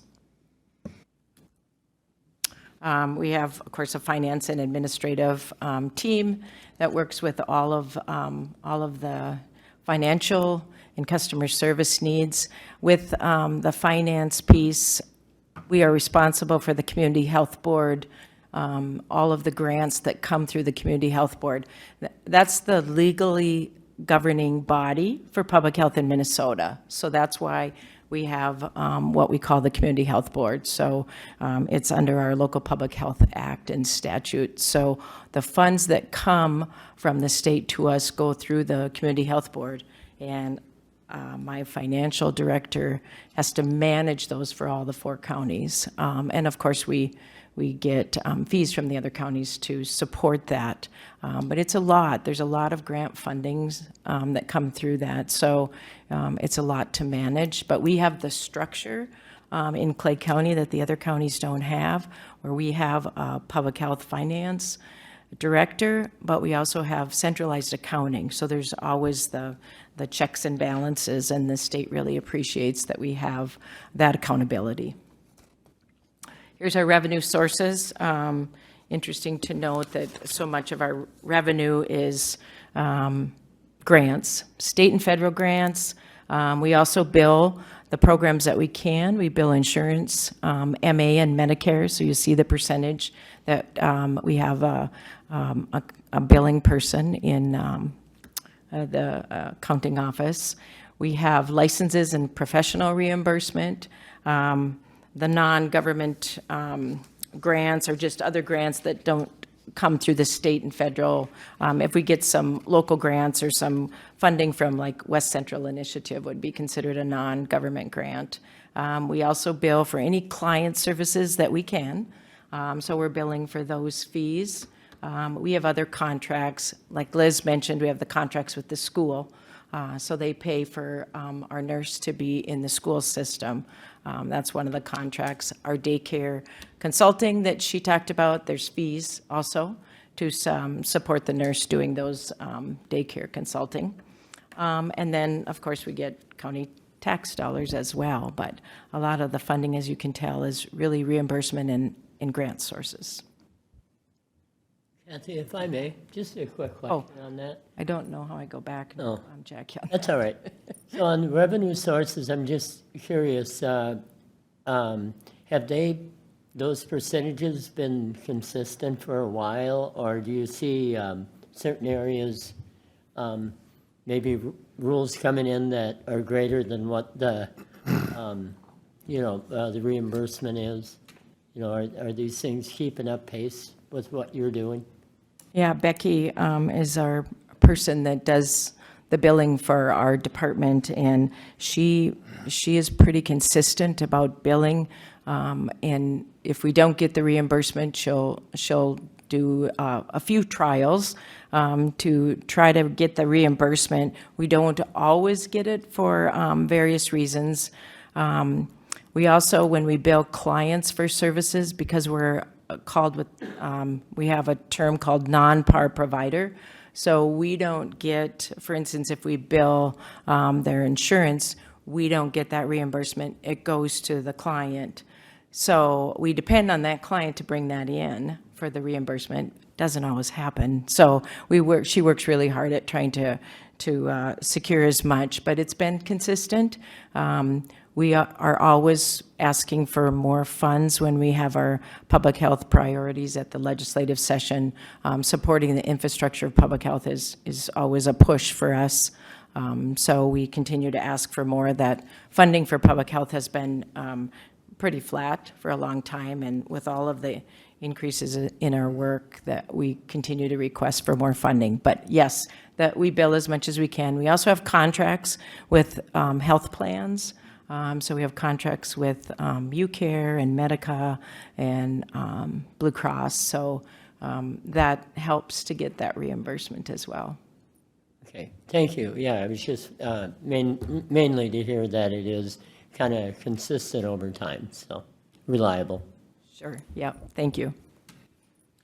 Good morning, Mr. Chair, Commissioners. I will discuss briefly detox and withdrawal management. They are two different programs, two different licenses. Currently, we do have our 16-bed facility that we can use for both licenses, up to 16 clients. We are open 24 hours a day, 7 days a week, 365 days a year. Last year, we served 30 Minnesota counties, and we also have contracts through Southeast Human Service Center in Fargo and the Fargo VA, who once called us the greatest hidden facility in the metro area. So we do serve a wide range of people with that, with our licenses.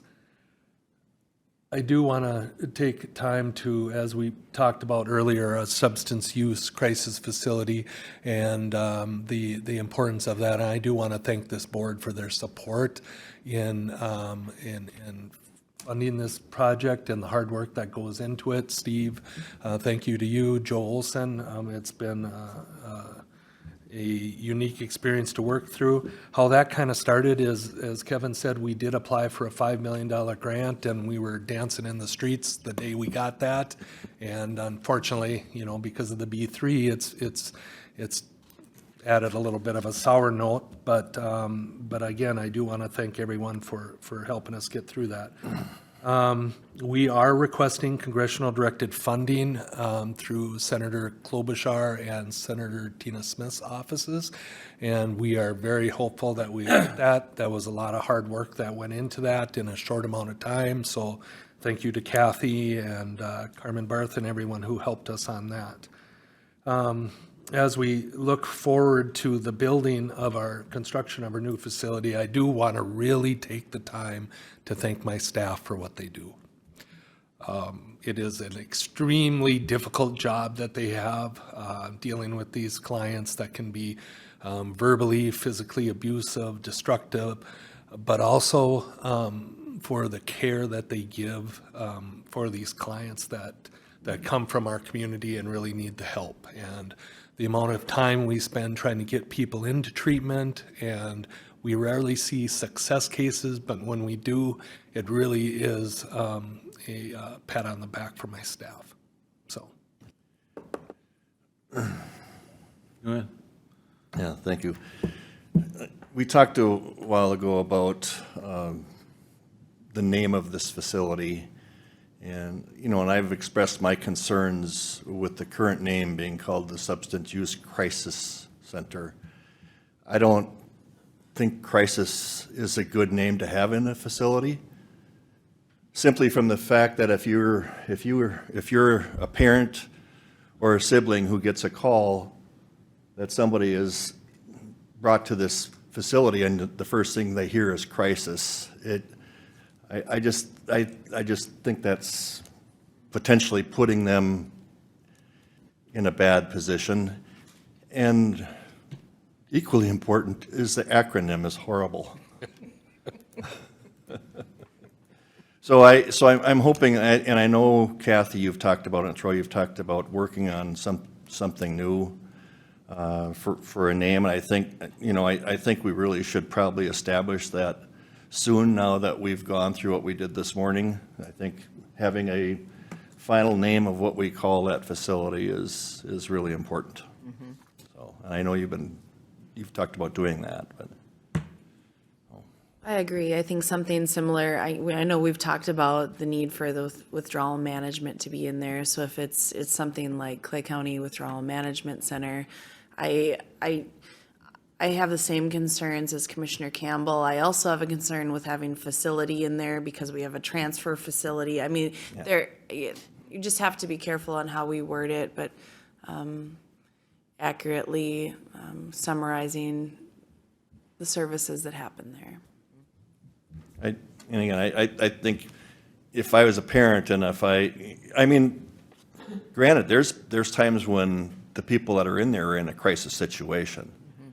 But I think from a notification standpoint and a name standpoint, when you call somebody, it's equally bad when you get a call as a parent and your child is at the emergency room. But can you imagine if it was called a crisis room?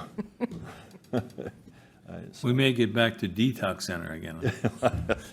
Well, I do agree with Jenny. I think withdrawal management is our future. That's the direction that the state of Minnesota has went with their substance use reform. And I do think, I kind of like the Clay County Withdrawal Management Center. I think that kind of sounds pretty good. But yeah, we'll work on that, I think. And I know those conversations have happened at the committee level, but I think that the direction really should come from this board first before the change is made, obviously. But. Yeah, Mr. Chair and Commissioner Campbell and Mojo, we have talked about that. Currently, our license is under Clay County Receiving Center. So that's our current license that has been in place for 100 years. So we definitely need to change that. So totally agree. I didn't like the crisis piece either in facility. So we definitely need to provide some options to this board for a name change. Thank you. Are you done, Troy? I'm done, unless there's questions. I guess I was just going to mention, a lot of times we mention that B3, being in cost, but I think eventually the B3 probably will save us some money. Yeah. If we put in a good heating system and stuff like that. Yeah. As one of the items of the B3, anyway, but Yeah. it could help us out in the future too. Yeah, I think as Jenny mentioned earlier, with the geothermal, that'll come back to save us money over the course of this building, so, yeah. Mr. Chair, I do agree with that, and I did say that that created challenges from a financial standpoint with having these things not previously known. There's other areas, for example, right now, there's actually a couple of waivers that we've asked for out there that are still out there. And one of them is a real significant one, and that is interior lighting and how you interior light things. And we asked for a waiver because our architects have actually said, if we don't get that waiver, our current design will totally need to be redone. Totally need to be redone if we don't get that waiver. So there's good and bad things that go with that. So I appreciate your comment. I think some of the things that can maybe help, the heating mechanism long-term can be a real savings, and that was part of the B3. But there's some areas that it really doesn't apply. Thank you. Okay, on to emergency preparedness. We have an individual that does the planning and preparing for emergencies, which has been beneficial throughout the years with floods. We didn't think we would need emergency preparedness planning for a pandemic, but we did. And so this just shows a setup from one of the, we got green grass on that one. One of the setups back when we were providing services to higher ed. So this individual also provides FEMA training and has set up a database. We have a database for, it's a vulnerable population registry for any residents who may have emergency requests. We really noted this through one of our big floods where we really needed to connect with people that were homebound and others that needed immediate needs to be evacuated, et cetera. So the link is on the website.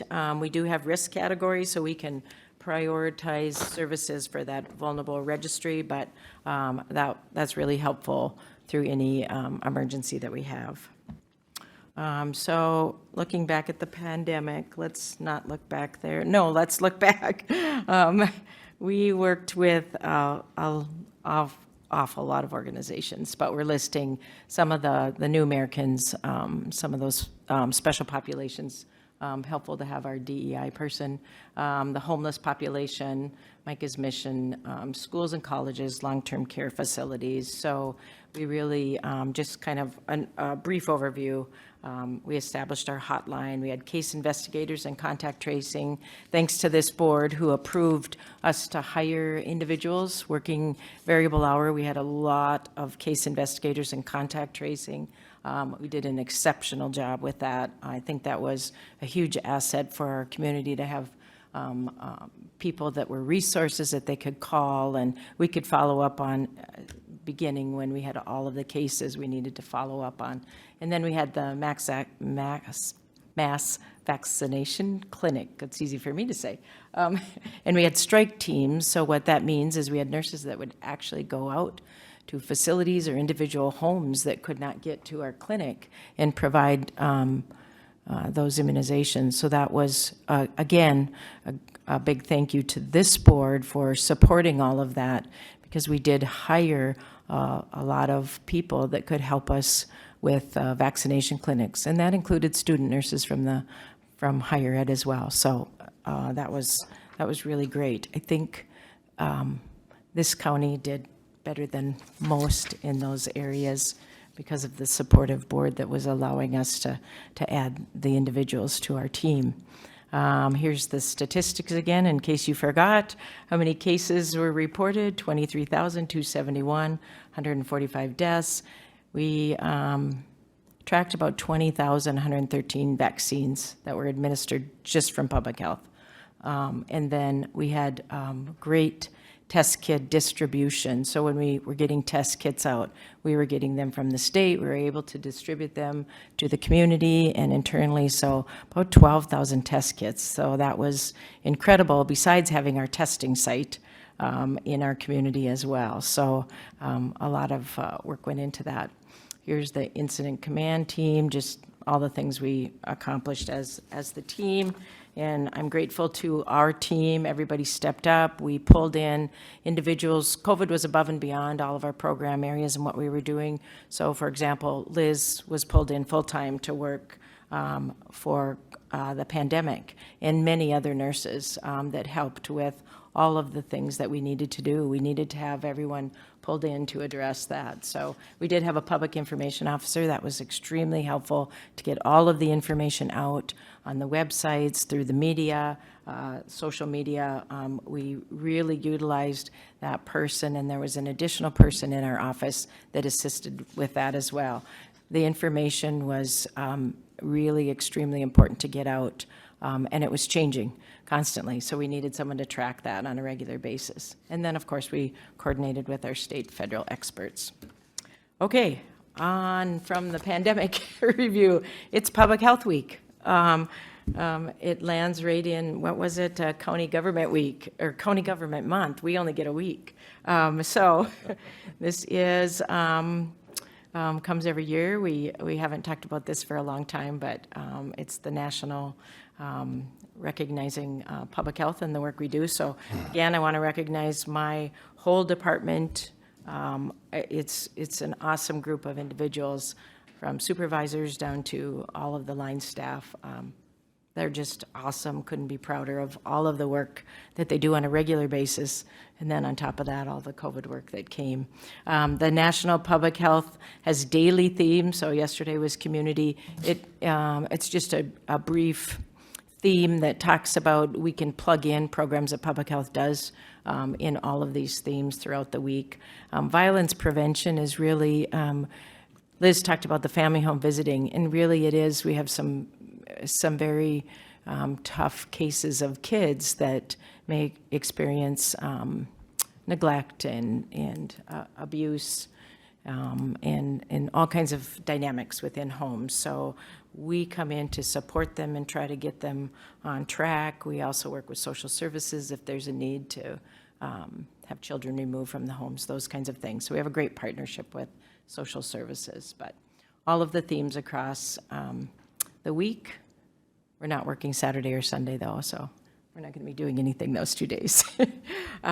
We also are required to do a community health assessment every 5 years. We work with, in our community health board, we're required to work with the 4 counties. So this is the assessment from 2021, and we do surveys across, all of our citizens and residents have the opportunity to weigh in. And so we work with the healthcare systems, which of course are on the Fargo side, so we're working closely with our metro area when we do our community health assessment. They are also required to do one, Sanford, Essentia, Family Health Care, and Fargo Cass Public Health. So these were, of course, mental health was the number one health concern across the board at the last assessment. And then you can see, which maybe doesn't surprise anyone about our health concerns, substance use disorder, access to medical and dental. Dental seems to be sometimes a struggle to get people on MA into dental services, affordable childcare, housing, wages, senior housing, health literacy, physical activity, nutrition, public transportation, and health equity. We're not required to work on all of the health concerns, nor would we have the structure to do that, but we work within our systems, and oftentimes, like mental health, for many years we had a mental health coalition across the whole metro area that covered everyone from law enforcement to mental health facilities, et cetera, working on our mental health needs across our community. I suspect we're going to be embarking on a new community health assessment in 2024.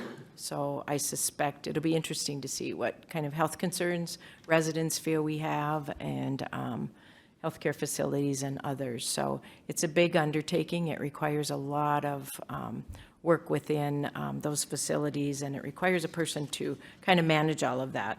And then following the health assessment, we have to work on a community health improvement plan. So that's another undertaking about what in public health can we do to help with one of these health concerns in our community?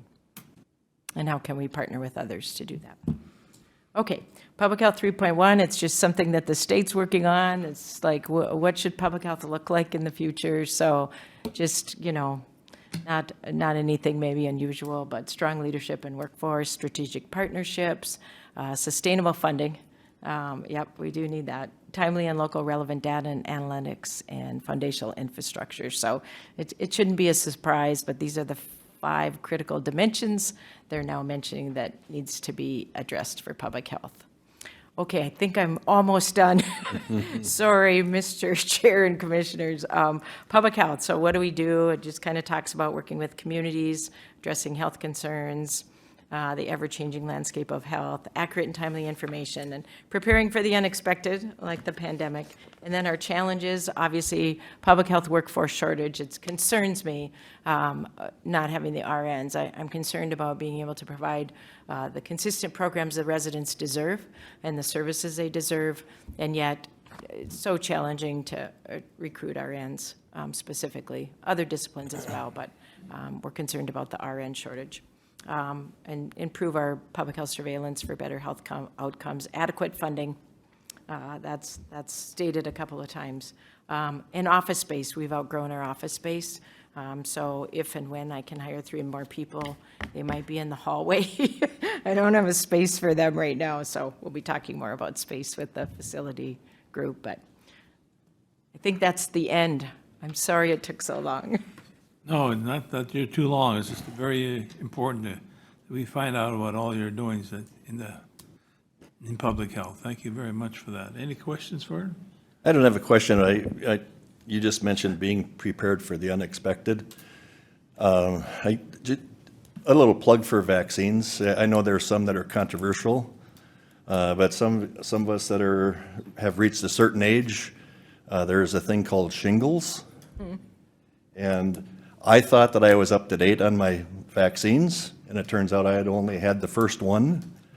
And I am on the downward end of having shingles, and it is no fun. I just want to let everybody know that it's very, very uncomfortable. So get your vaccines on shingles. I'll go along with that one. Thank you, Mr. Chair and Commissioner Campbell. That's a really good reminder. And yes, as he described, we've heard stories about how miserable that can be. So we definitely, I don't remember, do we provide? So needless to say, I'm going to be getting my my second vaccine shot as soon as I can, because it is very uncomfortable. Oh, and they did change that vaccine. It used to be that there was a different formula, and so they have upgraded that. So yeah, two shots, and it should have far more protection. The protection from the previous shingles vaccine was maybe only 50%. So it wasn't. It was helpful and would minimize symptoms, but this one is much more improved. So. Are you saying we should get another one now? Well, if you haven't had the two doses of vaccine for the shingle shot, you need to get both of those. Yes, I've had that, but I was just wondering, do we need another new one now, or if we had both there, are we okay, or? Or you mean if you had the previous one? I've had both shingle shots, yeah. Yeah, then you should be good if you've had both shingle shots. And I might add too, that if you suspect that you have it, I would contact your medical people right away, because there is some help provided that you get started on it within the first few days. So, I mean, again, I don't need really be wanting to plug one, but recent experience tells me I hope nobody else has it. Yeah, we appreciate that you plug the vaccines, because those are preventative. And you're right, you can have something to help minimize. It won't cure you from the shingles, but at least it might help minimize the pain and suffering. Okay, any other Thank questions? you. Well, thank you very much for that Thank you. presentation. Appreciate it. Another one of our great departments.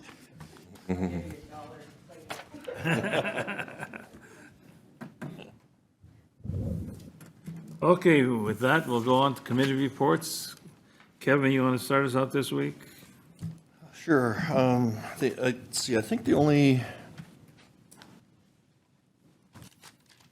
meeting that I had this last week was the Rural and Cities meeting that we had in Barnesville. I thought it was certainly well attended by our staff. They all gave really good reports on their individual areas. To me, it's still disappointing that we don't see more of our rural cities join in on that. I believe, and this last one was in Barnesville, and then Hawley has now said that they'd be willing to host the next one, so I think that's. I think one thing might be on that, if I just might, I wonder if, it seems like we have the same people from the cities represented every time, and I'm wondering if those cities don't know that's a posted meeting by us so that they can have a quorum present. And I'm wondering if that might be why we don't see newer faces at that. Yeah, that's interesting to note, because we had this last one at Barnesville, and the mayor was the only one there. I mean, he was. The administrator, yeah. Administrator was there, but no other council members were there, so. Could be.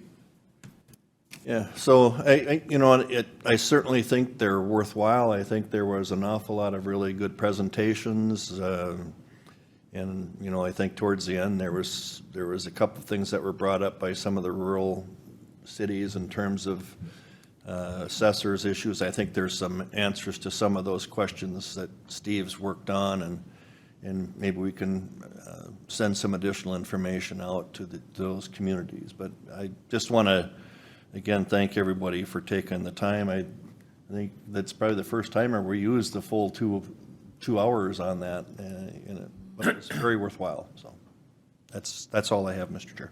Dave? Also, I attended the Rural Cities meeting. For the folks that were there, there was a lot of good participation. I think part of what we have to do as a commission is be available and hear what our constituents need. And one of the things, being somebody whose constituencies all in the city of Moorhead, it's important for me to get out and hear the input from these other communities on what their needs are, what their perceptions are. And those meetings have been very valuable in getting that done. And we need to make sure we communicate out there. And for the folks that haven't come in and attended these meetings, let them know that it's a viable thing and they're welcome. And since it is something we post, we don't have any problems with a quorum being present from any of those municipalities.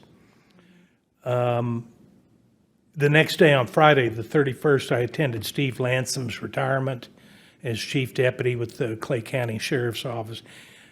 Very nice event. It was a very emotional occasion for Steve. He's going to be missed.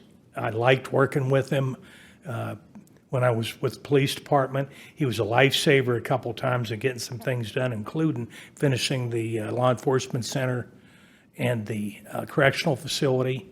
He was really the man there at the tail end that helped us bring that across the finish line. Going to miss Steve, but it looks like he's got some pretty good plans for hunting and fishing and spending his spare time doing a lot of other things that don't involve work, so good for him. But we're grateful for his service. And that's all I've got. Okay. Paul? I'd like to report on the Planning Commission meeting with the City of Moorhead yesterday. Just a few items. Request one forward for the City Council to begin updates and to codify the residential districts and land use codes, mainly with the Oakport area, making sure they're all jiving in with the plan. And also just making sure the land use plan is consistent, in line with the infrastructure that in that future plan of what is in place and where the, for the sewer and water, so it all fits, and making sure they're competitive with our other cities nearby, mainly Fargo and West Fargo. And there was also a little discussion about making sure we keep that awareness up to make sure that our codes and zoning areas work well to create as much affordable housing as possible. We had the election officers. They remain the same as last year with Brent Beam, being our chair, Nicole Mattson, vice chair, and then MetroCog alternate will be Brent again. And then one that involves us, there will be a request to the City Council that an alternate member,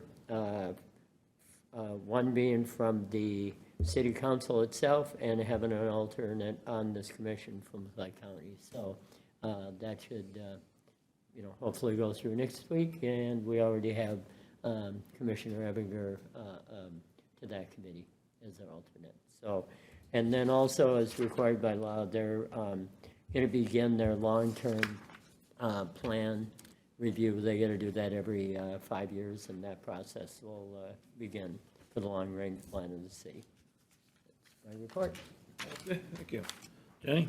Thank you. Last week, I also attended the Auto Home Placement Committee with Commissioner Gross. Had updates on the auto home placement costs and revenue information and trends, and I agree Susan does a great job of explaining all of our questions. As you know, social service funding can be quite complex. We had probation present and juvenile center staff present. Really had an update excuse me, from the last 3 years and budgets and revenues, and they were able to show how it's quite complex to estimate what those revenue streams, what those totals will be. One area in which they highlighted that provided care to 8 children really had a huge huge increase in what those budget areas are. It was good that we had that meeting on the same day that social services came to our board to present. There really are substantial challenges to facilities that even serve these children. As you know, there are long wait lists, and the Juvenile Center does a great job of serving Clay County's children when they can. But there are some pretty pretty large areas and where there are gaps. And we continued the conversation about if there's any interest for expanding the juvenile center to be I'm going to screw up the acronym, a PRTF, a psychiatric residential treatment facility. I'm getting a head shake over here from the old pro, so maybe that's right. But all joking aside, there are pretty substantial needs, and if with a new space in the old detox center, would that open up for an expansion of services in that area? Lots of discussions to be had, but certainly willing to have those if it can help. Talked a lot about out-of-home placement numbers. As noted last week, they have gone down. They're trying wherever possible to place with relative placements. Talked about program improvement plans and the need for family foster homes in residential programs. As noted, they're working through a facility that's able to take up to 4 children. It doesn't seem like a lot, but when you see the numbers, it really is helpful. So more to come with those meetings. We did decide there's so much that needs to be discussed. We would be open to having meetings now quarterly. We haven't been meeting for quite a while. I also attended the Rural Cities meeting last week, and I agree. I always, that's a highlight for me to be able to meet with them and hear their concerns. You know, a lot is going on with those cities. Some are seeking bonding dollars for facility upgrades, and I think the note on what potential requirements that come as strings with those bonding dollars was helpful.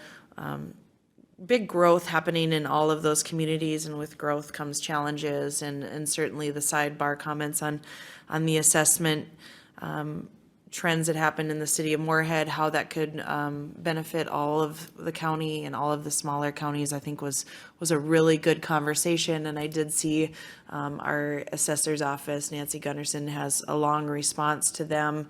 I think that helps clarify some points, so I appreciate the work that you did to make sure we could work through that. But yes, thank you to the city of Barnesville for hosting, and thank you to the city of Holly for hosting in the fall. I think sometimes it just takes an invitation. People are more likely to attend if they receive a personal invitation, so I'll do my best to reach out to as many of those smaller city electeds as possible moving forward. MetroCog meeting, we had a second candidate that we offered the position to. There was some discussion on compensation. The executive committee met to approve that step. That does need to go to the full board. So we will be having a special meeting on Thursday for that. Hopeful that we can finish that up. And yesterday I attended the MRCC meeting that Commissioner Gross also attended. As we're all trying to make sense of legislative sessions, so as the MRCC, but the Capital Associates that they are contracting with just is providing great guidance. Huge updates from all of the AMC staff yesterday. They are continuing to just lead in a wonderful way at the Capitol, so they're helping to keep us informed. And just an item of note, the mayor of Moorhead and I, in collaboration with Shannon Full from the chamber, we're going to have a business roundtable tomorrow at 7:30 with Border City representatives. Because of the storm, we did reschedule that to next week, next Wednesday, April 12th at the same time, and you're all welcome to attend that. We did have about 40 folks registered, so hopefully we can still get a good crowd for that next week, but certainly take part if that works. And just another item, I know that our highway department is really busy with this potential storm, so I don't want to put any more on Justin's plate.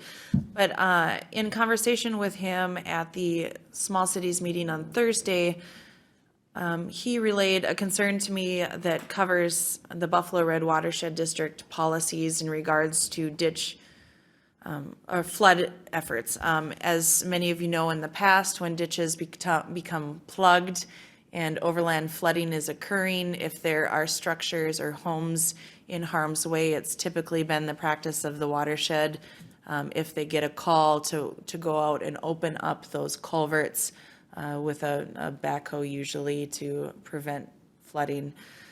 It was relayed to Justin from Christine that the new policy for the watershed district is to not offer that. I have some substantial concerns with that. I can think of several residences who in the past have been saved because of that effort. And the watershed district meets on Monday, and I think it's important that this board, if you feel as strongly as I do, send a message of support for a continuation of that offering. They do manage our ditches, and there are so many different areas in which we talk about collaboration, and this is certainly one of them. So I'm open to discussion about what this board feels, if that would be appropriate or not. Yeah, Mr. Chair, can I comment on that? Yeah, go ahead. Yeah, it's an excellent point. I can speak from experience in past flood issues that were really important. What a lot of, I think in Clay County, we all know that water flows have a tendency to go from southeast to northwest, right? That's especially at least on the western half of the county. And what can happen is you might have some fields, some culverts open, and others that don't. Especially as you get closer to the river, I think of the one on County Road, at the time, County Road 93. It would be the last to open, and it's where all the water has to go. And so you would have water backing up for miles and impacting individual properties because that ditch couldn't get opened up for the water to go. I don't think it's possible to clear every ditch, but I do believe it's important that they don't take a do nothing approach. I think that's making a mistake, especially when it comes to where there's actual residences that are in jeopardy as a result of that. So I agree with you, Commissioner Mojo. I think we should maybe, send some sort of a message to the Buffalo Red that at least to be reviewing this on a case-by-case basis, and I think there's emergency situations where it needs to happen. I'll just add quickly, I fully support that. I mean, as a past farmer, I've seen plenty of instances of one backing up because of to the flows that you just talked about. So I'll plan on that Monday meeting along with you, if that's all right. Yeah, and two, I think also, maybe Steve, I know you can take the day off tomorrow, but maybe Thursday if you can draft a letter, just maybe sharing with the Buffalo Red that we did pass a resolution declaring a state of emergency for flooding, and then just asking them appreciation of the continued service that they've done in regards to ditches and saving residents for overland flooding. So maybe send a letter from the board. I would make a motion to support that. Second. Okay, we have a motion is send a letter of support. All in favor? Aye. Opposed? Okay. So that does conclude my report, Mr. Chair. Okay, I went, last Friday, I was also attended the Steve Lanson retirement. And I do have to say, that's one of the biggest retirements almost that I've attended there, attendance. There was a very good attendance there. It was emotional for Steve, so, I mean, it's tough for him to retire, I guess, whatever. But shows his appreciation to Clay County, I think, for a tough time to leave, so it was a good retirement. Wednesday, I attended the out-of-home replacements, which Jenny has reported on. But the one thing I want to mention, she said something about the 4 placements that they had. Just the emotion that was in the people talking about that, showed how much they care about their people that they're working with, I mean, it was just sort of an emotional announcement that, hey, we placed 4 people into it's just great to see that, their dedication to the program, and so. Also, I was at the Rural Cities County meeting. There again, it's been, after listening to all the reports from the counties, from the cities that were there, it's easy to see why we're the 4th fastest growing county. I don't know if we still are or not. And I've been using that for 2 years now, I think, so I don't know if we still are the 4th fastest growing town or not. But listening to some of those reports, they're growing, Barnesville, Hawley, Dilworth, Linden, they're all giving good reports and, on how they're growing and stuff, so that was good to hear. Also, yesterday, the MRC, which meeting attended on Zoom, I would have to say that Capital Associations, they are really doing a good job with MRC. I've finally seen a reason for MRC. They are doing a very good job of their presentations and stuff like that, and in their meetings. It was a good meeting and a lot of presentations by the AMC staff, and it's just they were talking about a lot of money, for broadband, 125 million and all that. There's a lot of things for drainage control. Another thing they looked at, if they could get a passage of a bill for emergency bill for snow removal, all the extra snow removal that they had to do this year, if we could get a bill through there to provide funds for that for the counties. So it's just talked about paid leave, pill payments. Some of those counties, I think, are against pill payments.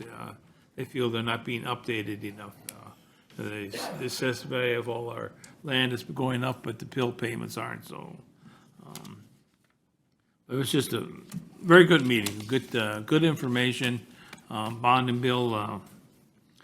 Like I say, they're talking about a lot of money, but I don't think too much has happened yet, so we're waiting for a lot of money to be presented yet. Hopefully it comes forward. Okay, Steve? Thank you, Mr. Chair. Last Tuesday afternoon, I participated in the subcommittee for the bid review with Gertz Constructions, Joe Olson, some of the HVAC and electrical vendors that we were able to adjust that bid process that you heard this morning. Spend a significant portion of the next day working with Gertz and Joe on that issue. On the 30th, participated in the Clay County Rural Cities meeting. Again, I think thanks to our staff for a good turnout. Commissioner joked that we had quite a few people from the county there. Again, we had about 7 different departments that weren't there, and so we could have gone into the night that night had they all been able to make it. Legislative, I won't go into a lot of details. I participated in a legislative call on Friday with AMC. Again, right now, CPA is right around $100 million in a House property tax bill. The Senate currently does not have a tax bill that identifies CPA number. Corrections funding, if you recall, this board provided a letter of support when Janelle Cheney provided an update on the need for additional funding to ensure that the 3 probation delivery methods are funded equally. Right now, the figure that's in the governor's budget is roughly $20 million or $25 million short of what's needed. State statute requires that the state provides 50% of funding, which they are not currently doing. SCORE funding, there hasn't been any hearings on the solid waste tax management increase percentage back to counties. But there is legislation for the base amount to increase in the House. That's $4 million. In the Senate, it's only $2 million. And so cannabis continues to be an issue that's moving forward. AMC is working to try to get some better answers on land use issues, enforcement and licensing compliance language, and also neither the House or the Senate has any revenue sharing for the counties with that. So On the 31st, I worked with Commissioner Campbell. We were able to submit the resolution and the memorandum of agreement for the National Opioid Settlement. I did receive confirmation that we did receive that. I also participated went to Steve Lansom's open house, retirement open house on Friday. As was mentioned, Steve was extremely important when it came to the financial portion of the law enforcement center and correctional facility projects. I was always on top of that, and always appreciated working with him and wish him the best of luck. Yesterday spent a significant amount of time in coordinating with the sheriff and Justin in regards to the upcoming snowstorm. Again, I know that there's been discussion at the board level, but just want to extend my appreciation of the amount of collaboration and communication that takes place between the sheriff and Justin in these challenging times. And so thank you to them. I did, last week, we heard a update or a presentation from the Red River Water District, and you had, as a board, had some additional questions. You asked that Brian Melton and myself coordinate with their attorneys. We did have some challenges getting together as far as based on their schedule. I did receive a message late last night from Daniel Marks from Flattery and Hood. And so I will be reviewing that with Mr. Melton, and I'll be sharing that with you. And if that's sufficient, will be great. If not, we'll continue to try to have a meeting with Mr. Flaherty, Mr. Marks. With that concludes my report. Okay. I just talking when Kathy McKay gave a report that it is Public Health Week, so I don't know, we need to officially declare that or not, but we'll make it official. It is Public Health Week, so we appreciate their work. Yes. Mr. Chair, Steve, I noticed on our back of our page for upcoming meetings, and we have that meeting on the 20th, and I don't have that. I don't know that we actually ever received a formal calendar invite for that. My calendar doesn't show it. I do show that in my calendar, I still show that there's a West Central Regional Juvenile meeting that day, and so I don't know if James has made an alternative plan for that. Is it something you can check on for Yes, us? I did reach out, Commissioner Campbell, in regards to your question earlier, and James did do that, so I'll coordinate with him to get you that date. Okay, then also, can you send us all a deal so it's formally in our calendars? I will do that, yes. Thank you. Okay. Jackie, you're next. Okay. Thanks for your report. We're adjourned.